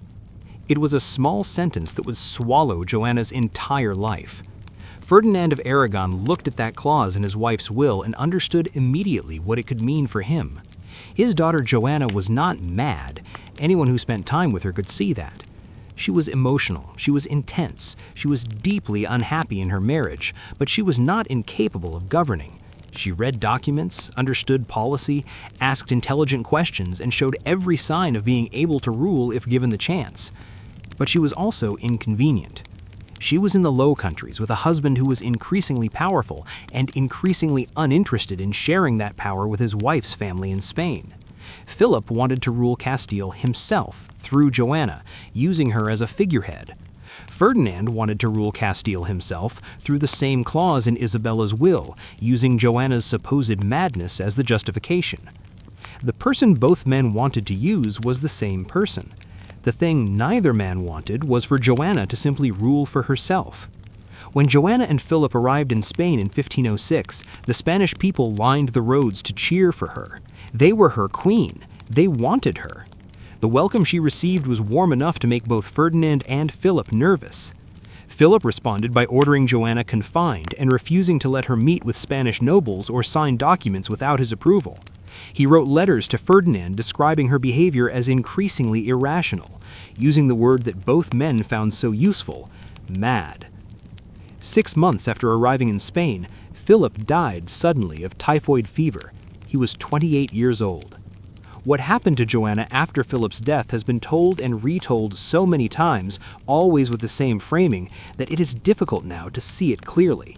She refused to bury him immediately. She kept his coffin with her as the court moved. She reportedly had it opened on occasion. She wept without stopping for days at a time. These things are presented, in most accounts, as proof of madness. But Joanna was 26 years old when her husband died. She had spent the last several years being told she was too emotional, too unstable, too difficult, being used as a political piece by her father, her husband, and a court full of people who had their own reasons to keep her off balance. The one thing she had held on to through all of it, the feeling that had caused her so much suffering and had been used against her so many times, was her love for Philip. When Philip died, she lost the thing that, for better or worse, had been the center of her entire adult life. What does normal grief look like for a woman in that situation? Who decides what is normal and what is madness, and what do they gain from that decision? Ferdinand of Aragon returned to Castile immediately after Philip's death. He took control of the government, citing Joanna's grief as evidence of her incapacity. He had her moved to the palace of Tordesillas, a small city north of Valladolid, and confined there. She was 27 years old. She would not leave Tordesillas for the next 46 years. The palace of Tordesillas was comfortable enough by the standards of the time. Joanna had rooms, servants, food, warmth. She was not kept in a dungeon. She was not physically tortured. But she was a prisoner, and everyone knew it, including her. She was not allowed to communicate freely with the outside world. Visitors were controlled and monitored. Documents that required her signature were brought to her when necessary, because she remained, on paper, the Queen of Castile, and some things still required her name. She signed what was put in front of her, or she refused, and when she refused, the people around her wrote down that she was being irrational again. In the early years of her confinement, there were people within Castile who believed she was being held unlawfully, that the queen was perfectly capable of ruling and was simply being kept away from power by men who benefited from her absence. In 1520, a group of Castilian cities rose up in a rebellion called the Revolt of the Comuneros, partly in her name, arguing that Joanna was the rightful and capable queen, and that her son Charles was an illegitimate foreign ruler who had stolen her throne. The rebels sent representatives to Tordesillas to meet with her. Joanna received them. She listened to them. She did not immediately refuse them, which terrified Charles's government. For a brief moment it seemed possible that she might endorse the rebellion and reclaim her throne. Then, after several meetings, she declined to support them fully. Some historians interpret this as evidence that she was too mentally damaged by then to act decisively. Others read her careful non-commitment differently. She was a woman who had been burned before by trusting people who wanted to use her, and she was not willing to do it again. The rebellion failed without her support. Charles's control over Castile became absolute. Joanna remained in Tordesillas. Charles I of Spain, who was also the Holy Roman Emperor Charles V and who ruled more territory than any European monarch before him, visited his mother occasionally throughout his reign. What he found there, in that comfortable prison that had held her for decades, was not the raving madwoman that official accounts described. Visitors who wrote privately about meeting Joanna described a woman who was quiet, sometimes withdrawn, occasionally bitter, but she spoke coherently, remembered details from years past, and showed flashes of the sharp intelligence she had always possessed. She asked Charles once, according to one account, why she had been kept there so long. He told her it was for her own good. She looked at him for a long moment and said nothing. What could she have said that would have made any difference? By the time she died in 1555, Joanna had outlived her father Ferdinand, outlived her son Charles's greatest years of power, outlived most of the people who called her mad and used that word to take everything from her. She died on Good Friday, which her attendants recorded as a holy sign. Charles arranged a proper royal funeral. He wore mourning clothes. He gave speeches about the grief of losing a beloved mother. He had visited her perhaps a dozen times in 46 years. Joanna la Loca, Joanna the Mad. That is how she appears in history books, in paintings, in films, in the popular imagination, a woman driven to the edges of sanity by love, grief, and her own inability to control herself, a cautionary tale about what happens when emotion overwhelms reason. But look at the facts on their own, without the framing that was put around them by the men who controlled her story. A woman refuses to bury her husband immediately. Grief or madness? A woman fights back against being used as a political tool. Instability or resistance? A woman refuses to sign documents she has not been allowed to review properly. Incapacity or refusal to cooperate with her own imprisonment? A woman is confined for 46 years by her father and then her son, both of whom ruled in her name while she sat in a palace in a city she was not allowed to leave. Protection of a vulnerable person, or one of the longest political imprisonments in European royal history? The diagnosis of madness was never made by a doctor. It was made by her father, a man who needed her to be mad in order to rule Castile. It was maintained by her son, a man who needed her to stay mad in order to keep ruling Castile. It was recorded by the courtiers and officials who served those men and whose careers depended on agreeing with them. Not one of the people who called Joanna mad had any reason to call her sane. That does not mean she did not suffer. She clearly did, enormously, and for her entire adult life. It does not mean her behavior was always easy to understand, or that the grief that followed Philip's death was not real and devastating. But suffering is not the same as madness. Grief is not the same as incapacity. And a woman who spends 46 years in a room that she is not allowed to leave is not obviously the dangerous and unstable one in that story. History named her Joanna la Loca. It took 5 centuries for historians to begin asking whether the real madness in her story might have belonged to the men who put her there, kept her there, and then mourned her so publicly when she finally died and could no longer inconvenience anyone.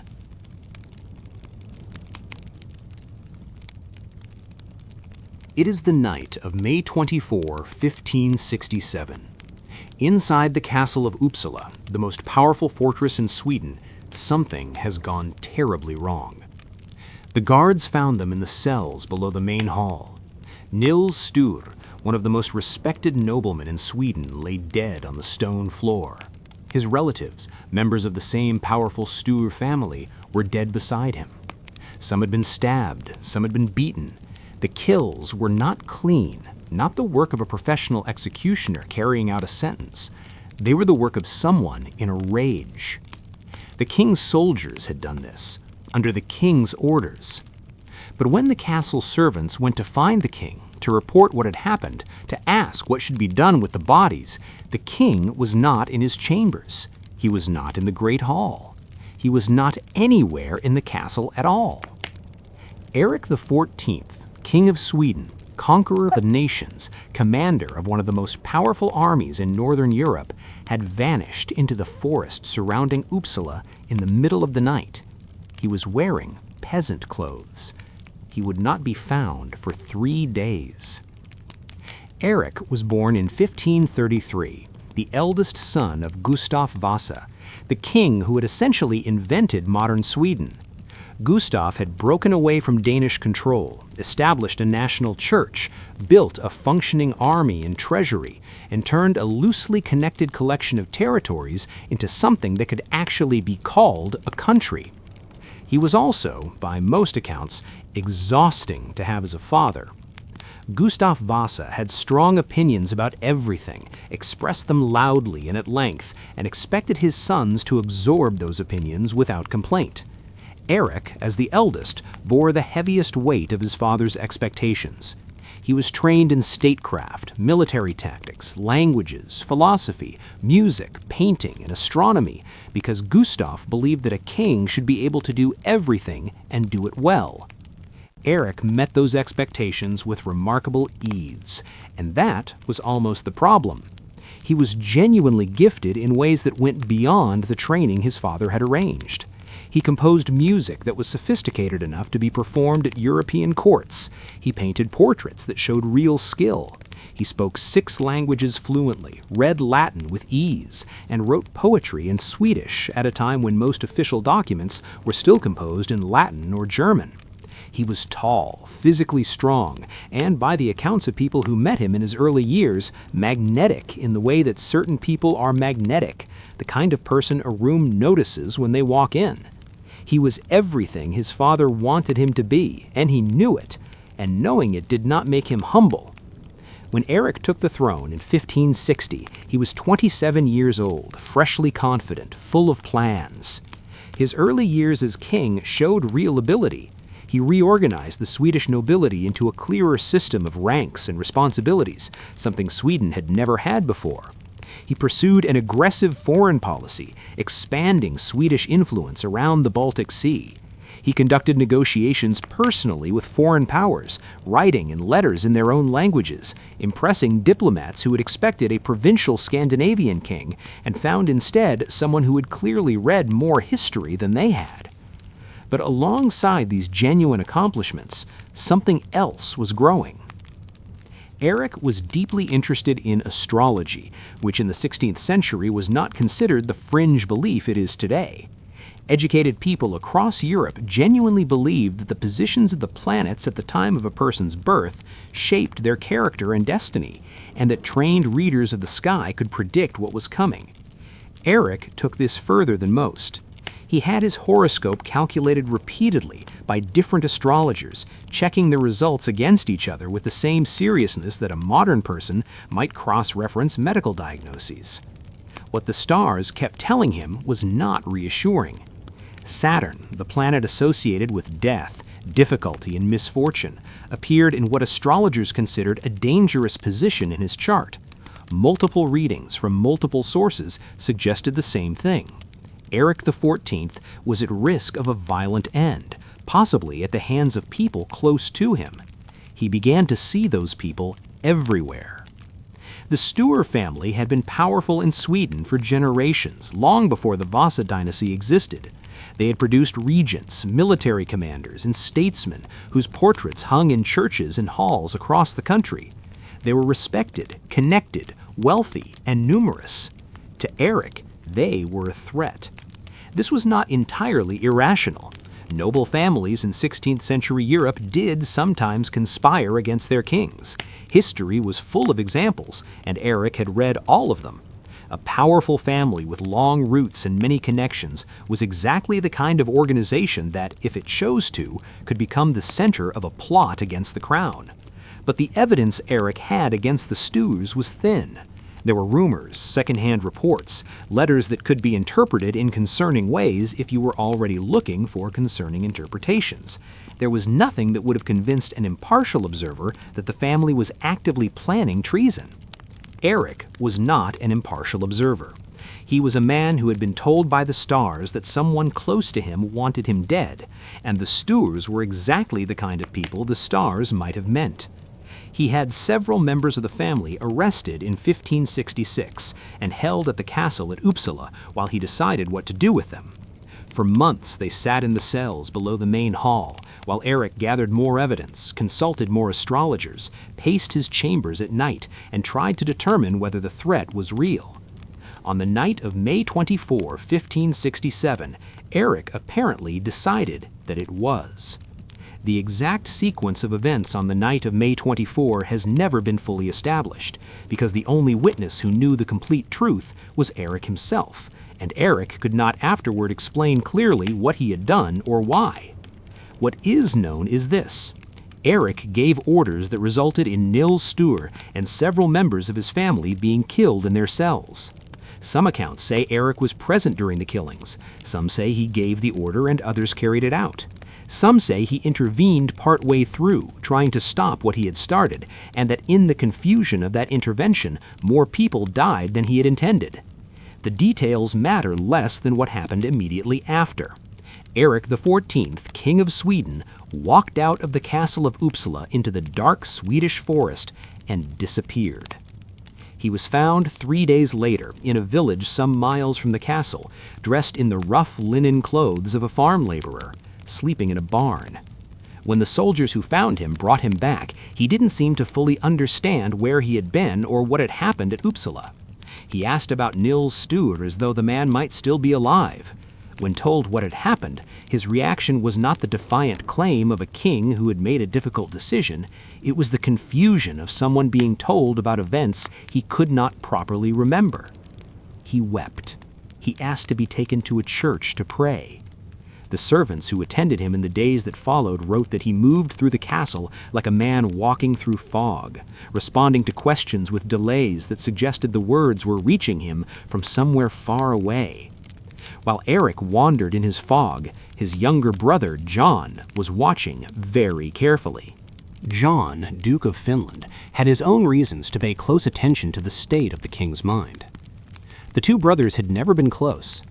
Erik had imprisoned John for several years earlier in the reign on charges of conducting unauthorized foreign policy, specifically John's marriage to a Polish princess that Erik had not approved. The imprisonment had not been comfortable, and John had not forgotten it. He had also not been idle during it. John had spent his years in confinement building relationships with Swedish nobles who were nervous about Erik's increasingly erratic behavior, identifying the people who might support a change of ruler if the right moment came, and waiting. After the Sture killings, the moment was clearly approaching.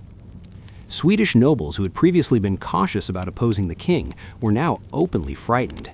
If Erik could order the death of the Stures, one of the oldest and most respected families in the country, based on nothing more solid than suspicion and astrological charts, then no one was safe. The uncertainty of what Erik might do next was more frightening to many people than the certainty of a change in power. John began making his moves openly. He made contact with the Sture family's surviving allies. He negotiated with foreign powers who had their own interests in Swedish stability. He positioned himself not as a man seeking power for himself, but as the reluctant solution to a problem that was getting worse every month. Erik, in his better moments, could see what was happening. He tried to repair relationships, to appear stable, to show the nobles that he was in control. He issued a formal apology in compensation for the Sture killings, acknowledging that what had been done was wrong. He attempted to resume normal governance, but the fog kept returning. And every time it returned, John's position grew stronger. In the summer of 1568, John made his move. He raised an army in Finland, crossed to the Swedish mainland, and marched toward Stockholm. As he moved through the country, Swedish nobles joined him one after another, the kind of momentum that builds when people have been waiting for permission to do something they had already decided to do. Erik tried to organize resistance. He issued commands, gathered troops, made plans. But the plans shifted daily, the commands contradicted each other, and the troops assigned to defend him kept quietly reassigning themselves to John's advancing force. Stockholm fell without significant fighting. Erik was captured in the castle where he had tried to make his last stand. He did not fight when they came for him, Some accounts say he asked only that he be treated with the dignity appropriate to his station. Others say he said nothing at all. He was imprisoned in a series of castles over the following years, moved from one to another as circumstances required, always under guard, always under his brother's control. John III, as he now was, proved to be a reasonably capable king.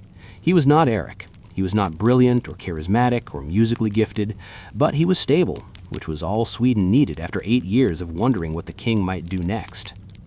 Eric remained a prisoner for 9 years. During that time, he had periods of relative clarity and periods of what his guards described as complete detachment from reality. He wrote a formal legal defense of his actions as king, a long, careful document arguing that the Stuart killings had been legally justified and that his imprisonment was unlawful. The document was coherent, logically structured, and showed the same sharp mind that had impressed foreign diplomats a decade earlier. He also, in other periods, apparently did not recognize his own children when they were brought to visit him. There were people in Sweden who believed Eric was still the rightful king and that John had no legal basis for holding him. There were several attempts to free him over the years, small conspiracies that were discovered before they could succeed, but which kept reminding John that as long as Eric was alive, he remained a potential rallying point for anyone who wanted to challenge John's rule. On February 26, 1577, Eric ate a bowl of pea soup for his evening meal and died before morning. The official cause given was natural illness. It was not believed then, and it is not believed now. The most thorough historical investigation into his death, conducted centuries later, found traces of arsenic in his remains at levels consistent with deliberate poisoning. John III never formally acknowledged any involvement. He arranged a proper royal burial for his brother and continued ruling Sweden for another 15 years. Eric XIV is one of those historical figures who is difficult to fit into a simple story. He was genuinely brilliant, more intellectually gifted than most of the monarchs of his time, more educated, more curious, more capable of doing the actual work of governance when he was well enough to do it. His compositions are still performed by musicians interested in Renaissance music. His portraits show real technical skill. His political correspondence shows a mind that could navigate complex international situations with precision and clarity. He was also capable of ordering the deaths of innocent people based on fear, of disappearing into the forest in peasant clothes after a massacre, of losing contact with reality for days at a time, and of making decisions that drove away every ally he might have had. The question of what was wrong with him has never been fully answered. Some historians point to what we would now recognize as symptoms of severe mental illness: the paranoia, the periods of detachment, the episodes of uncontrolled violence followed by apparent amnesia. Others argue that the sources describing his behavior were written by people who had reasons to make him look unstable.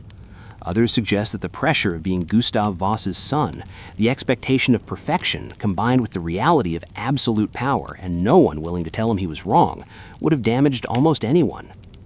What is certain is that he died at 43 in a locked room, having spent the last 9 years of his life as his brother's prisoner, poisoned with a substance slow enough that it could be passed off as illness. The music he wrote still exists.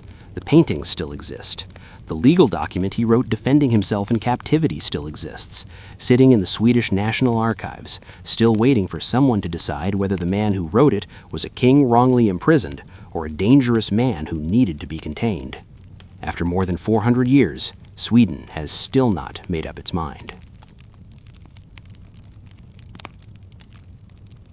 It is the autumn of 1700. In the royal palace of Madrid, the most powerful empire on earth is waiting for a man to die. The man is 38 years old. He has been dying in one way or another for his entire life. His name is Charles II, King of Spain, ruler of the Spanish Netherlands, Naples, Sicily, Sardinia, and vast territories across the Americas and Asia. On paper, he commands more land and more wealth than any monarch alive. In the room where he lies, the curtains are drawn against the afternoon light, and the smell that the servants have learned to work around without showing any reaction on their faces is the smell of a body that has been failing for decades and has finally decided to stop pretending otherwise. Outside the palace, the ambassadors of France, Austria, and England are waiting for news.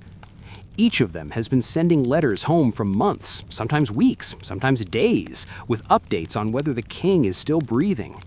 Each of their countries has a candidate ready to inherit the Spanish throne the moment Charles stops needing it. Wars have already been planned. Alliances have already been negotiated. The armies are essentially packed. They are waiting for one man to finish dying so that the rest of Europe can start fighting over what he leaves behind. Inside the room, Charles II asks for a priest.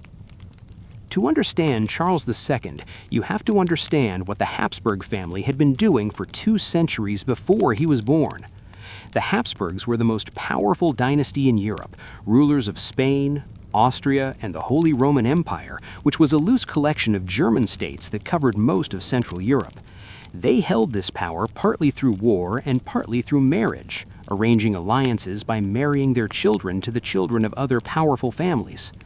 The problem was that over time, the family ran out of suitable candidates outside their own bloodline. When you are the most powerful family in Europe, there are not many other families powerful enough to be considered appropriate matches for your children. The Habsburgs solved this problem in the way that seemed most practical at the time. They married each other. Cousins married cousins. Uncles married nieces. The family tree, which should have spread outward with each generation, instead folded back on itself again and again for 200 years. By the time Charles II was born in 1661, the result of all that folding was visible in the room the moment he arrived. He was weak. He was sickly. His head was larger than it should have been for his body. His lower jaw, the physical feature that had become the signature of the Habsburg family after generations of inheritance from the same small group of ancestors, jutted so far forward that his upper and lower teeth could not meet. He could not chew solid food properly. He drooled. His tongue was large enough to make his speech difficult to understand. The midwives who attended his birth were experienced women who had seen difficult deliveries before. They were still not prepared for what they found. The doctors who examined Charles in his first weeks of life gave him no real chance. He could not be breastfed by his mother because he could not latch properly. A series of wet nurses were brought in, women paid to feed him, and even with their help, the process was slow and difficult. He did not gain weight the way healthy infants do. He slept too much. He cried too little, which meant a newborn is not a good sign. He survived his first month, which surprised people. He survived his first year, which surprised them more. His mother, Queen Mariana of Austria, who was also his father's niece, which gives some indication of how the family tree had been folded by that point, was devoted to him with the fierce protectiveness of a woman who had already lost children and was not going to lose this one if she could help it. She hovered. She worried. She made decisions about his care that her doctors sometimes disagreed with, keeping him away from the normal rough and tumble of childhood, because any fall, any infection, any ordinary childhood illness seemed like it could be the one that finally finished him. The result was a boy who reached his 5th birthday without having learned to walk properly, because no one had let him fall down enough to learn how to get up. He could not read at 8. He could not write fluently at 10. His tutors reported that he was not unintelligent, that when he was feeling well enough to concentrate, he could follow explanations and ask reasonable questions. But feeling well enough to concentrate was not a state Charles experienced often. He was sick more days than he was well, in pain more hours than he was comfortable, exhausted by the simple effort of existing in a body that had been compromised before he took his first breath. Charles II became King of Spain at the age of 4 when his father, Philip IV, died in 1665. This was not unusual by the standards of the time. Children inherited thrones all across Europe, and the actual work of governing was handled by regents, trusted advisors who ruled in the child's name until he was old enough to rule himself. In Charles's case, his mother, Mariana, served as regent, advised by her own favorites and a series of shifting political factions that competed for influence over the court. The question of when Charles would be old enough to rule turned out to be a question without a clean answer. At 14, the age at which a Spanish king was technically considered to have reached his majority, Charles was not capable of handling government business independently. He could read documents if they were not too long, he could sign his name, he could sit through formal ceremonies without incident most of the time if the room was not too warm and the ceremonies were not too long. Beyond that, the actual decisions continued to be made by others. At 18, the situation had not significantly improved. At 20, his advisors began to discuss marriage because the empire needed an heir, and producing an heir required a wife, and a wife required Charles to be well enough to function as a husband. The conversations around this topic, recorded in court documents that have survived to the present day, have a quality of careful diplomatic language wrapped around an essentially impossible problem that no one wanted to name directly. The king was not well. Everyone knew it. No one said it plainly. The court of Charles II of Spain in the second half of the 17th century was one of the most unusual places in European history, not because of anything that happened there politically, but because of what the people in it believed. They believed the king was cursed. This was not a fringe opinion held by a few superstitious servants in the lower halls of the palace. It was the serious, considered view of senior officials, churchmen, and eventually the Pope himself, who wrote to Madrid expressing concern about the spiritual state of the Spanish king and suggesting that proper religious intervention might be necessary. The reasoning went like this. Charles II was clearly suffering from nothing beyond normal illness. Normal illness did not produce a man who could barely walk, could barely speak, could barely rule, yet refused to die despite every expectation that he should have done so years ago. Normal illness did not explain a lifetime of ailments that defied the best medical treatment available. Something supernatural must be involved. Someone at some point must have placed a curse on the king. The question of who had placed the curse and when was investigated with the kind of thoroughness that a modern government might apply to a financial crime. Witnesses were interviewed, records were examined, possible suspects were identified, people who had reason to wish the Habsburg dynasty ill, enemies of Spain, practitioners of what the church called forbidden arts. Exorcisms were performed on Charles II on multiple occasions. These were not quiet, private affairs. They were formal ceremonies conducted by senior clergy, recorded in official documents, attended by members of the court. The exorcists reported that Charles showed signs of demonic influence, that he reacted to the ceremonies in ways that confirmed their suspicions. What they were observing was a man in severe physical and possibly neurological distress reacting to an intensely stressful ritual. But in 1670s Spain, that explanation was not available to them. Charles II married twice. His first wife was Marie-Louise of Orleans, a French princess who arrived in Spain at 17, young, healthy, reportedly charming, and entirely unprepared for what she was walking into. Contemporary accounts describe her as initially cheerful despite the obvious difficulties of her situation, making an effort to learn Spanish, to adapt to the rigid formality of the Spanish court, to be a good wife to a husband whose physical condition made the ordinary expectations of marriage complicated in ways that no one had explained to her before the wedding. After several years of marriage and no child, the mood around her changed. A queen who could not produce an heir was, in the political arithmetic of the time, a failure, regardless of whose body was actually responsible for the failure. Marie-Louise became the subject of blame, rumor, and pressure that increased with every year that passed without a pregnancy. She died in 1689 at the age of 26. The official cause was recorded as appendicitis. There were rumors of poison, as there always were when a young royal died unexpectedly, but nothing was ever established. Charles's second wife was Mariana of Neuburg, a German princess chosen partly because she came from a family famous for having many children, as though fertility might be inherited from the wife's side and could compensate for whatever was preventing a pregnancy on the king's side. Mariana was energetic, determined, and genuinely tried. She employed her own network of advisors and pushed actively for her preferred candidates in the question of succession. She also produced no heir.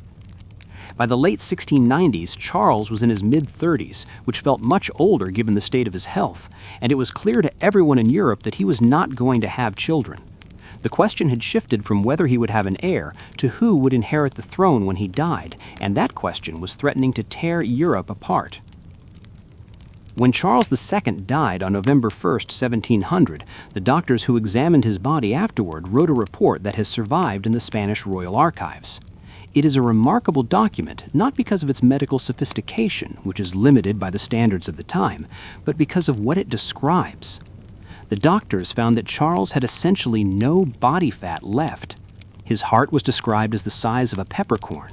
His lungs were filled with fluid. One kidney was blackened and deteriorating. His intestines were gangrenous. His brain, by their description, was surrounded by a great deal of watery fluid, and his skull contained very little blood. They also noted that his single remaining testicle was black. The report reads, in the careful Latin of 17th century medicine, like an inventory of a body that had been running on determination alone for the last several years of its life, with almost every system operating at a fraction of normal capacity. What the doctors in 1700 could not have known was that the condition they were describing had a name, or rather several names, because what Charles suffered from was not one thing, but a combination of several genetic disorders produced by 2 centuries of inbreeding. Modern geneticists who have studied the Habsburg family tree have calculated that Charles II had a higher inbreeding coefficient than a child produced by a brother and sister. His genome, folded back on itself across so many generations, had accumulated damage that expressed itself in every system of his body. The curses and the exorcisms and the debates about supernatural influence were the 17th century's way of trying to explain something that the 17th century did not have the tools to understand. What they were seeing was genetics. What they were experiencing was the end result of a family so determined to keep power within itself that it had slowly, across 200 years, destroyed the line it was trying to protect. Charles II spent the last years of his life being pulled in 2 directions by the 2 great powers competing to inherit his empire. France, under Louis XIV, the Sun King, wanted the Spanish throne for a French candidate, specifically Philip of Anjou, Louis's grandson who had a legitimate claim through his Spanish grandmother. Austria wanted it for Archduke Charles of Habsburg, who had a claim through a different branch of the family. England and the Dutch Republic had their own opinions, primarily that they did not want either France or Austria to become dramatically more powerful, and were prepared to support various compromise candidates to prevent that outcome. Charles II, the man at the center of all this, had very little energy to spare for international diplomacy. He was in pain most of the time, he was barely sleeping, his digestive problems had reached a point where eating was an ordeal. He was surrounded by people who wanted something from him, who brought documents for him to sign and arguments for him to hear, all of them framed as being in the best interest of Spain, but all of them actually serving someone else's interest first. He changed his will twice in the last years of his life, switching between the French and Austrian candidates as the pressure from each side intensified. The final version, signed weeks before his death, left everything to Philip of Anjou, the French candidate, with the condition that the Spanish and French crowns must never be united under a single ruler. Charles died on November 1st, 1700, having just turned 38, though by every account he looked and moved like a man twice that age. Within months, the War of the Spanish Succession had begun. It would last 13 years, involve nearly every major power in Europe, kill hundreds of thousands of soldiers, devastate the economies of multiple countries, and reshape the political map of the continent. All of it traced back to the question of who would sit in the chair that Charles II had finally, after a lifetime of failing to do so, vacated. Charles II is remembered in Spanish history as El Hechizado, the Bewitched, the name given to him by a court that explained his suffering through the language of curses and demons because they had no other language available. He was not bewitched. He was the product of a system, a deliberate, rational, centuries-long system of keeping power within a family by marrying that family to itself. Every Habsburg who arranged a marriage between cousins, every parent who chose a niece over a healthier candidate from outside the bloodline, every generation that prioritized dynastic purity over genetic diversity contributed something to the accumulating damage that eventually produced Charles. He did not make any of the choices that led to his condition. He was the consequence of choices made before he was born, by people who would never see what those choices produced. What is perhaps most striking looking back from a distance of more than 3 centuries is not the suffering itself, but the way everyone around Charles responded to it.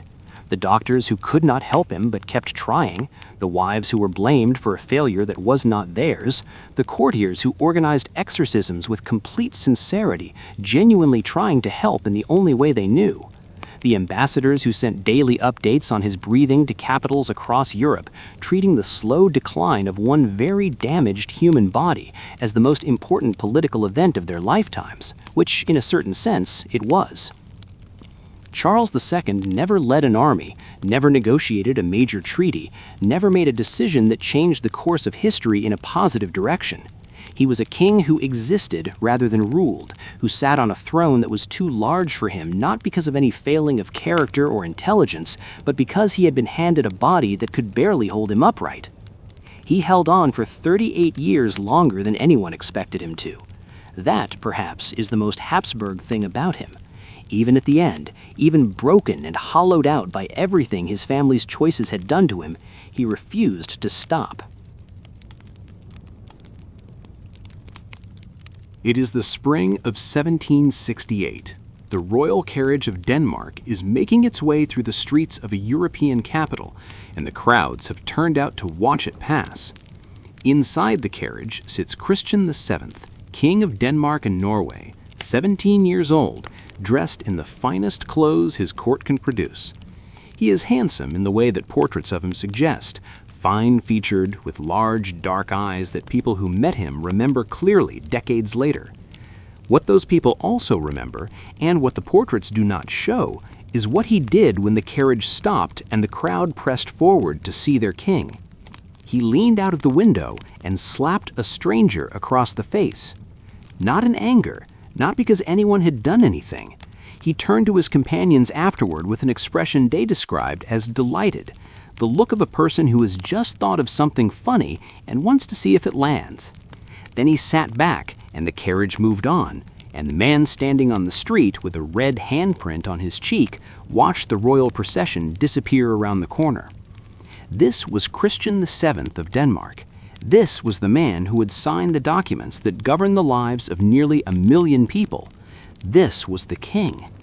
The stranger on the street was one of the luckier ones. At least he knew what had happened to him. Christian was born in 1749, the son of King Frederick V of Denmark and his first wife, Louise of Great Britain, a granddaughter of King George I of England. His mother died when he was 2 years old, which meant he grew up without her, raised instead by court officials, servants, and a succession of tutors who had very different ideas about how a future king should be educated. The man given primary responsibility for Christian's early education was a nobleman named Ditlev Reventlow. And by most accounts, he approached the job with a philosophy that would today be considered straightforwardly abusive. He believed that children, and royal children in particular, needed to be broken before they could be shaped. He humiliated Christian regularly, criticized him in front of others, punished him physically for mistakes, and worked systematically to undermine any confidence the boy might develop. The reasoning, such as it was, seems to have been that a king who feared his advisors would be easier to manage than one who trusted himself. Reventlow was not working in Christian's interest. He was working in the interest of the people who would surround Christian once he took the throne, the nobles and officials who needed a king they could influence. What he produced was not a manageable king.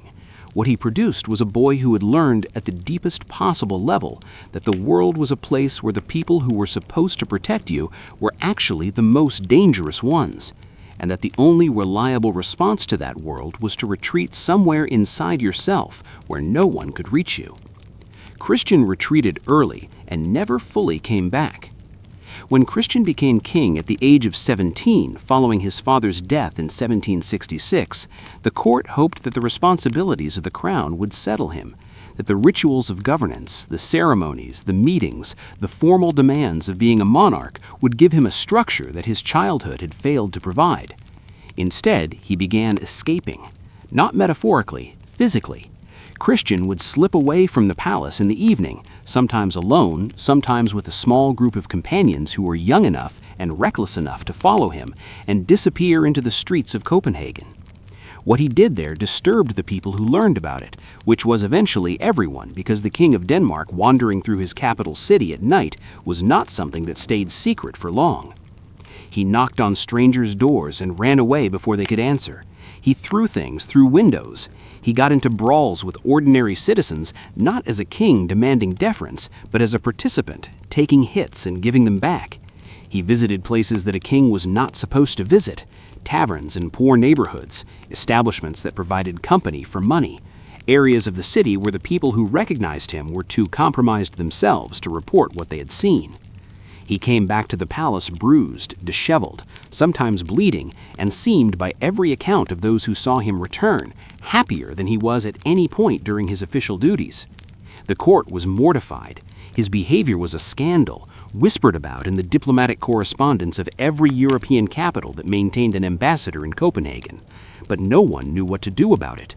He was the king. You could not simply tell the king to stay in his room. In 1766, as part of the normal business of arranging European royal marriages, Christian was married to Caroline Matilda, a 15-year-old British princess, younger sister of King George III of England. She arrived in Denmark speaking no Danish, knowing almost no one, dropped into a court whose internal politics she had no way of reading yet, and handed a husband who had no idea what to do with her. Christian was not cruel to her exactly. He was something harder to respond to than cruel. He was absent. He sat through dinners without speaking. He slept in her rooms when protocol required and left as soon as he could. He showed no interest in her as a person, no curiosity about what she thought or felt, no acknowledgement that she existed in any meaningful way beyond her official function as his wife and the future mother of his children. Caroline Matilda was 15 years old in a foreign country with a husband who looked through her as though she were furniture. She tried in the early months to reach him. People who knew her described her as genuinely warm, naturally curious, energetic in the way of someone who has not yet had that energy suppressed. She learned Danish faster than expected. She made efforts to understand the court structure. She sought conversations with Christian about topics she thought might interest him. He was polite when she spoke to him, in the distracted way of someone who was physically present but mentally somewhere else entirely. Then he went back to staring at nothing. Their son, Frederick, was born in 1768, which established the succession and relieved some of the pressure on Caroline Matilda from the court, but changed nothing between her and her husband. She was 17 years old, alone in all the ways that mattered, and the man who was supposed to be her partner was disappearing further into himself every month. In 1768, a German doctor named Johann Friedrich Struensee joined Christian's household as his personal physician. Struensee was 31 years old, the son of a German clergyman, educated in medicine at the University of Halle, possessed of the kind of confident intelligence that tends to fill a room without raising its voice.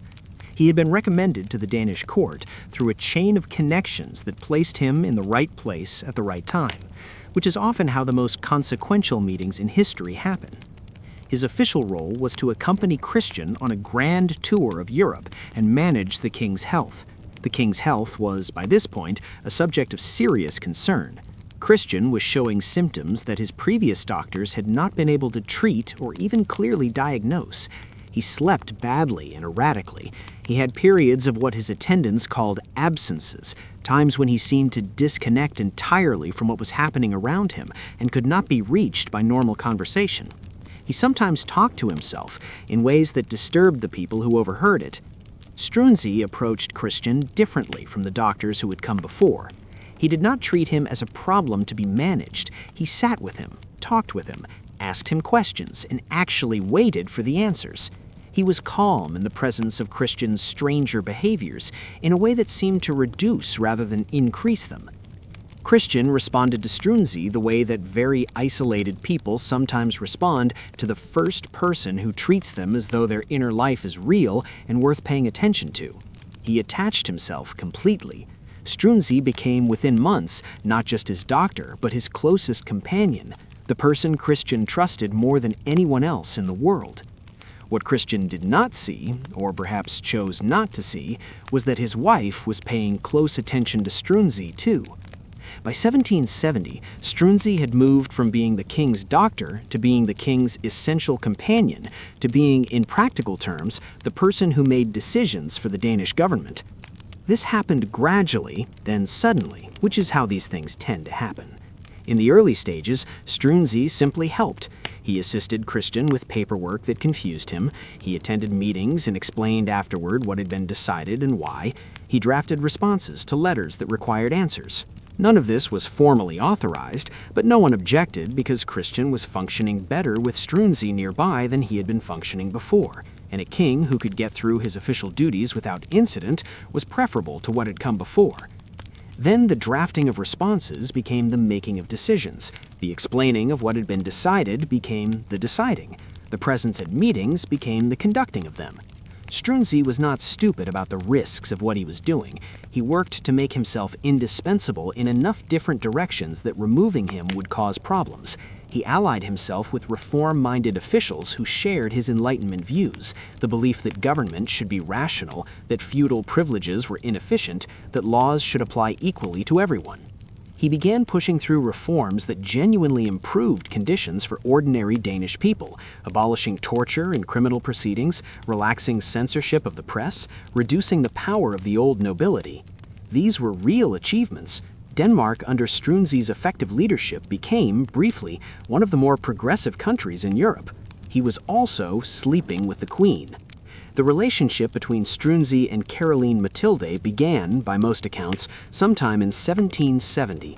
How it began is easy enough to understand. She was 20 years old, she had been lonely since the day she arrived in Denmark, her husband was absent in every way that mattered, Struensee was intelligent, attentive, genuinely interested in ideas, and treated her as someone whose thoughts were worth hearing. He was also the only person in the Danish court who had any real influence over her husband, which meant that access to Struensee was access to the only person who could actually make things happen. Whether she fell in love with him or found him useful, or both, is something that the historical record does not settle cleanly. Probably both, in proportions that shifted over time. What is clear is that they were not careful. By late 1770, the affair was an open secret in the Danish court, discussed in letters sent to foreign capitals, known to the servants who made the beds and the guards who noted who entered which rooms at what hours. Christian knew, or at least was told, though what he understood about it and how he felt about it is difficult to establish.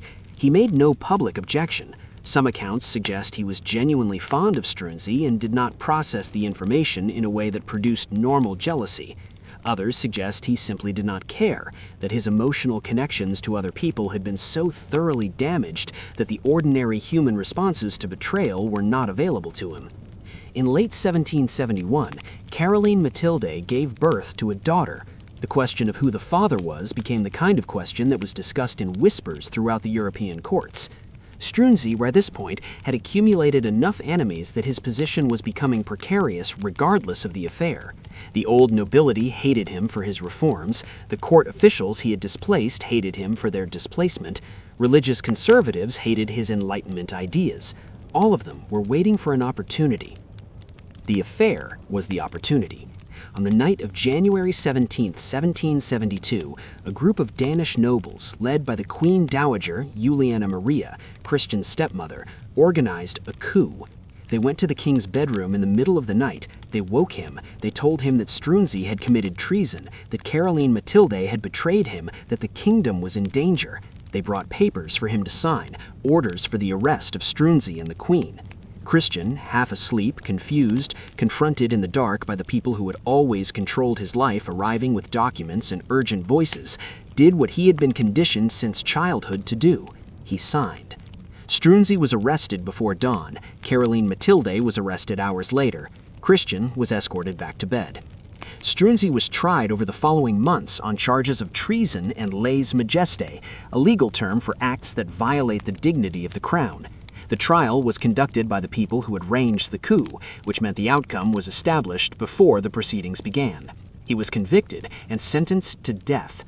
On April 28, 1772, Struensee was executed in a public square in Copenhagen. The execution was conducted in stages, designed to be prolonged, invisible, intended to make a point about what happened to men who reached above their station. Caroline Mathilde was spared execution through the intervention of her brother, George III of England, who made clear that harming her sister would have diplomatic consequences Denmark could not afford. She was divorced from Christian, separated from her children, and exiled to a castle in Celle in present-day Germany, where she died 3 years later, at the age of 23. Christian signed the divorce papers the same way he had signed everything else. He was told where to put his name, and he put it there. After the coup of 1772, Christian VII continued to be King of Denmark in exactly the way he had always been King of Denmark, which is to say he continued to exist in the role without being able to fill it.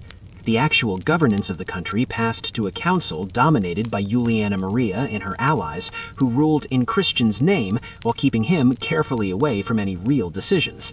He attended ceremonies when required, he signed documents when presented, he received foreign dignitaries on formal occasions, sitting through the rituals of kingship with the distant expression that people who met him consistently described, present in body, absent in everything else. Occasionally, there were moments of something else. People who extended conversations with him in his later years reported that he could be surprisingly lucid, that he remembered things in detail, that he sometimes said things that were sharp and unexpectedly perceptive. These moments seemed to surprise people who expected nothing from him, which says something about how thoroughly the court had learned to see past him. His son Frederick, who would eventually become Frederick VI, gradually took on more of the official responsibilities as he grew older, until by the 1880s he was effectively ruling the country that was still technically his father's. Christian VII died on March 13, 1808, in the city of Rendsburg, in present-day northern Germany, during a period of political crisis brought on by the Napoleonic Wars. He was 58 years old. He had been king for 42 years. The doctor who had run his country, the wife who had been exiled for loving that doctor, the stepmother who had organized the night that changed everything, all of them had died before him. He outlasted them all, signing papers and staring out windows, and occasionally, in the clear moments that surprised everyone who witnessed them, saying something that made the people in the room wonder briefly what might have been possible if anyone had tried, earlier and more honestly, to help him. Christian VII is not a figure that history has treated with much sympathy, and in some ways that is understandable. The man who slapped strangers from carriage windows, who wandered through Copenhagen getting into brawls while his country waited for governing, who signed away his wife and his closest companion without apparent distress, is not an easy person to feel uncomplicated sympathy for. But the child who was handed to Ditlev Reventlow is a different matter. Modern psychiatrists who have studied the historical record of Christian's behavior have suggested diagnoses ranging from schizophrenia to severe personality disorder to what we would now call complex trauma, the kind of damage that results not from a single terrible event, but from years of sustained mistreatment during the period of life when a person's fundamental relationship with reality and with other people is being formed. Reventlow did not break Christian by accident. He broke him deliberately in service of people who wanted a king they could use. And the system that put Reventlow in charge of Christian, that gave one man unchecked power over a child with no advocate and no protection, was the same system that put Christian on a throne he had no way of occupying, and then spent 40 years being surprised that he could not occupy it. Struensee, for all that his position was built on manipulation and his personal conduct was indefensible by any reasonable standard, did more genuine good for the Danish people in his 18 months of effective rule than the official government managed in the decades around it. The reforms he pushed through, the ones that survived the coup, improved the lives of real people in concrete ways. Christian signed the order for his execution. Whether he understood what he was signing is a question that the historical record leaves open, in the same way it leaves open so many questions about what Christian VII actually understood about anything that happened to him. He was a king who was broken before he was given a crown. The crown was then placed on his broken head, and everyone stood back and watched, and when the predictable results arrived, they called it madness and moved on. The only truly surprising thing about Christian VII is not what he was, it is that anyone expected him to be anything different. It is the summer of 1648. In the Topkapi Palace in Constantinople, the heart of an empire that stretches from the borders of Persia to the edges of North Africa to the walls of Vienna, A group of men are moving quickly through the corridors. They are the highest officials of the Ottoman state, the Grand Vizier, the chief religious authority, the head of the Janissaries, the elite soldiers who form the backbone of the Ottoman military. These are not nervous men. Between them, they had governed an empire of 30 million people, commanded armies that made European kings lose sleep, and navigated the most dangerous political environment in the world. They're nervous now. They stop outside a set of heavily guarded doors, exchange a look with each other, and nod. The guards step aside. The doors open. Inside, on a throne surrounded by attendants who have learned to keep their faces entirely still regardless of what they are witnessing, sits Ibrahim I, Sultan of the Ottoman Empire. He's 32 years old. He's wearing a fur-trimmed robe despite the summer heat because he has recently become convinced that fur protects him from something, though the nature of that something shifts depending on the day. The room around him is heavily draped in animal skins, marten fur and sable and fox, covering the walls and floors and furniture because he ordered it that way, and no one found a way to tell him no. The officials have come to inform him that he is no longer Sultan. He will be dead within 10 days. To understand Ibrahim, you have to understand a room. Not a metaphorical room, not a description of a state of mind, but an actual physical space in the Topkapi Palace known as the Kafes, which means, in Turkish, the cage. The Kafes was created by the Ottoman dynasty as a solution to a problem that every hereditary monarchy faces. What do you do with the brothers of the Sultan? In earlier centuries, Ottoman tradition had been straightforward about this. When a new sultan took the throne, his brothers were strangled with a silk cord. No rivals, no competing claims, no future problems. This worked in the brutal way that simple solutions to complicated problems sometimes work, until the dynasty started running short of male heirs and killing the spares became a genuine threat to continuity. The alternative was the Kafes, a comfortable but completely isolated suite of rooms in the palace where the Sultan's brothers would live under permanent guard, with no contact with the outside world, no access to politics or military affairs, no wives, and initially no children, nothing that might allow them to build a power base or a following.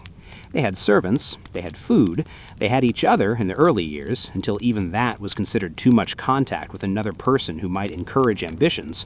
They had, otherwise, nothing. Ibrahim entered the Kafes as a young child when his brother Murad IV took the throne in 2623. He was not quite 4 years old. He would not leave for 22 years. The particular cruelty of Ibrahim's situation was not simply that he was confined, though the confinement was real and total. It was that he was confined in a palace where everyone knew what happened to princes who were no longer useful. Murad IV was not a gentle ruler. He was, in fact, one of the more capable and brutal sultans of the 17th century, a man who personally executed soldiers he considered cowards and once reportedly killed a group of musicians for playing while he was trying to sleep. He had his brothers watched constantly, any of them who remained alive, because brothers were potential threats, and potential threats did not get the benefit of the doubt. Ibrahim grew up knowing his life continued at his brother's pleasure and could end at any moment his brother decided that the pleasure was no longer worth it. He grew up watching other members of the royal family disappear, understanding what that disappearance meant, knowing that the silk cord was the standing answer to the question of what to do with inconvenient princes. This is not an environment that produces emotionally stable adults. This is an environment that produces people whose fundamental relationship with safety has been destroyed before they were old enough to form it properly. What it produced in Ibrahim was something that moved between extremes, without finding a stable middle ground. He was by turns paralyzed with fear and completely reckless, deeply suspicious of everyone around him, and then suddenly and totally trusting of people who did not deserve trust. Capable of elaborate and detailed attention to the things he cared about, and utterly indifferent to everything else. He survived, which required a certain kind of intelligence, but the survival cost him things that are difficult to name precisely and impossible to give back. In February 1640, Murad IV died of cirrhosis, his liver destroyed by the heavy drinking that had accompanied the last years of his reign. He was 27 years old. He had outlived all of his brothers except one, Ibrahim. The officials who came to tell Ibrahim that he was now Sultan found him barricaded inside his rooms in the Kafis, refusing to open the door.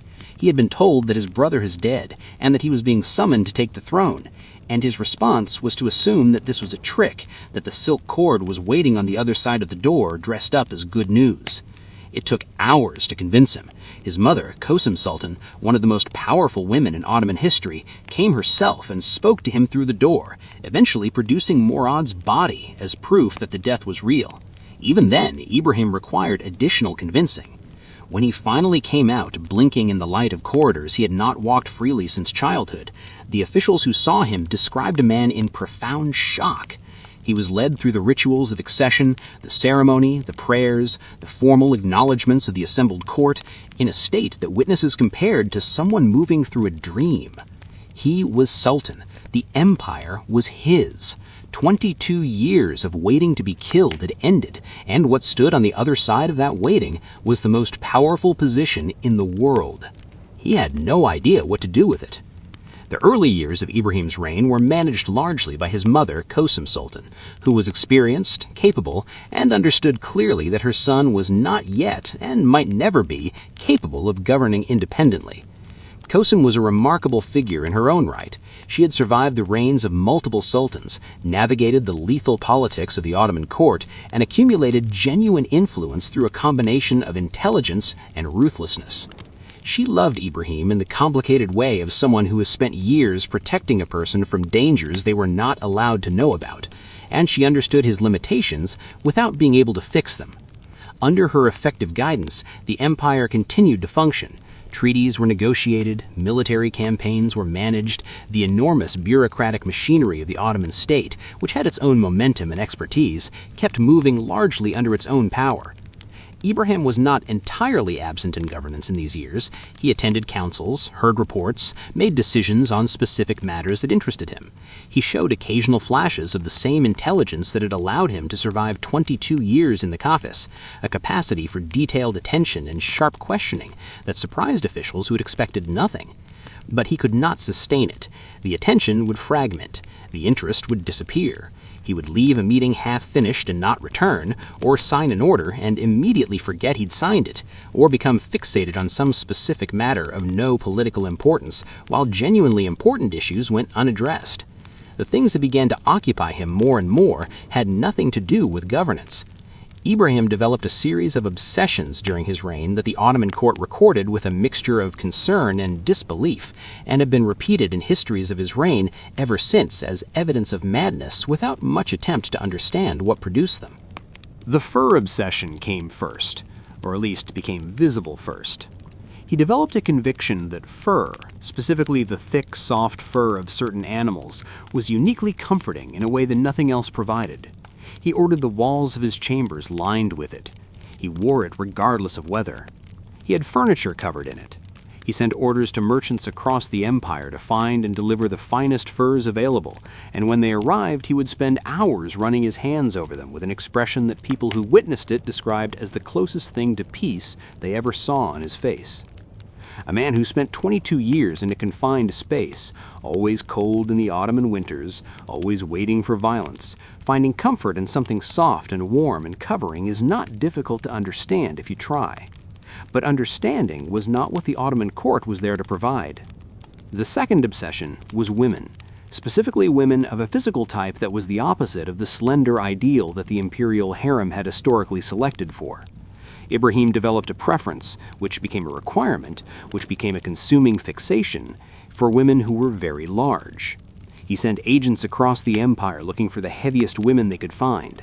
The most famous of these was a woman known as shatter, meaning sugar cube, a Jewish woman from the Caucasus region who reportedly weighed over 300 pounds and who became his most favored companion, given properties, income, and influence that made her one of the most powerful women in the empire.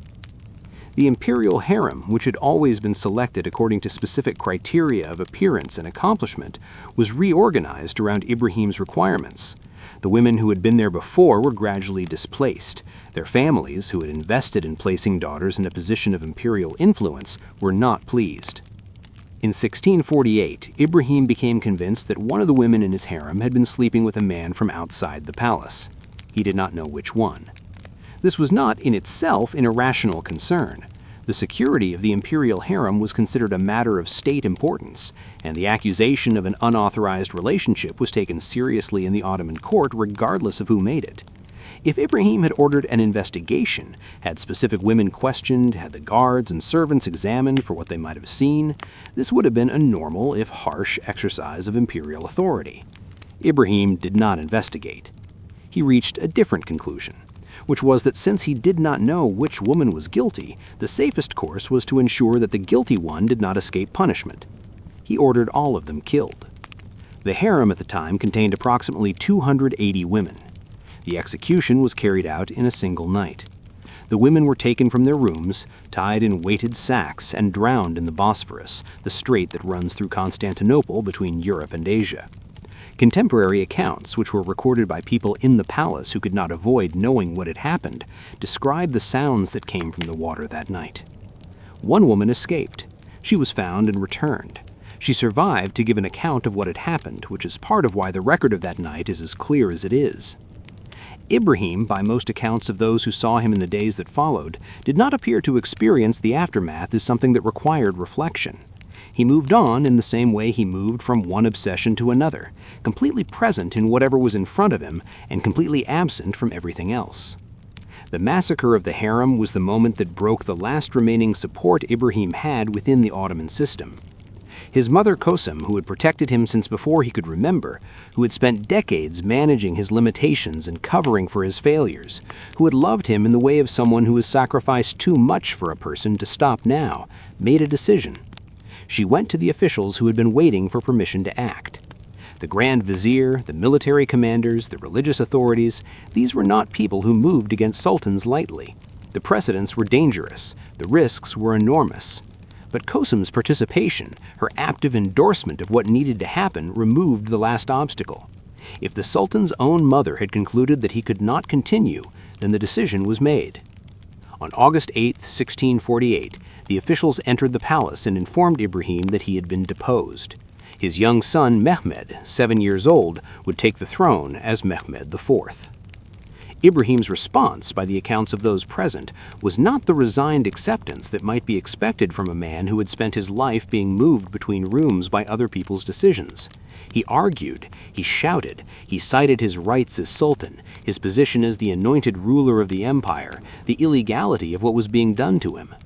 He was returned to the Kafis, the same rooms he had spent 22 years in before. He lasted 10 days. On August 18, 1648, the same silk cord that had been the standing answer to inconvenient princes throughout Ottoman history was used for the last time on Ibrahim. He was 32 years old. His mother, who had endorsed his removal, outlived him 4 years later before being strangled herself in a different palace coup. The Ottoman court consumed everyone eventually.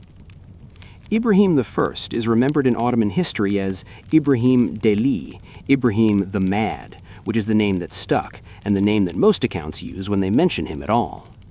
The furs and the preference for heavy women and the drowned harem are the details that history chose to keep because they are strange enough to be memorable and disturbing enough to seem like explanation. He was mad, and here is the evidence of the madness, and that settles the question. It does not settle anything. A child placed in isolation before the age of 4, told by everything around him that his existence is conditional, that safety is an illusion, that the people with power over him can end his life whenever they choose, does not emerge from that experience as a normal adult. The wonder is not that Ibrahim was damaged. The wonder is that he could function at all, that he could hold conversations and sign documents and experience what looked from the outside like genuine joy when someone brought him something soft and warm to touch. The obsessions that seemed like madness to the people around him were the specific shapes of a damaged person's needs when that person was suddenly given unlimited power to fulfill them. A man who spent his childhood cold and confined and waiting to die surrounded himself with fur and warmth and softness and life in the only way he knew how to reach for it. a man who had never been allowed to form normal attachments, whose capacity for ordinary human connection had been systematically prevented from developing, expressed what remained of that capacity in forms that looked grotesque from the outside, but were at their root simply human needs that had been twisted by impossible circumstances. The Ottoman system that created the kafes did not create it by accident. It was a deliberate solution to a political problem, designed by intelligent people who understood exactly what they were doing. Those same intelligent people then placed the product of their solution on the throne of one of the largest empires in the world and expressed surprise when things went wrong. Ibrahim did not break himself. He was broken by a system that needed a spare prince kept alive just in case, and could not find a way to do that without destroying the person inside the prince. He asked near the end to be allowed to keep living. The men who decided otherwise told him it was not possible.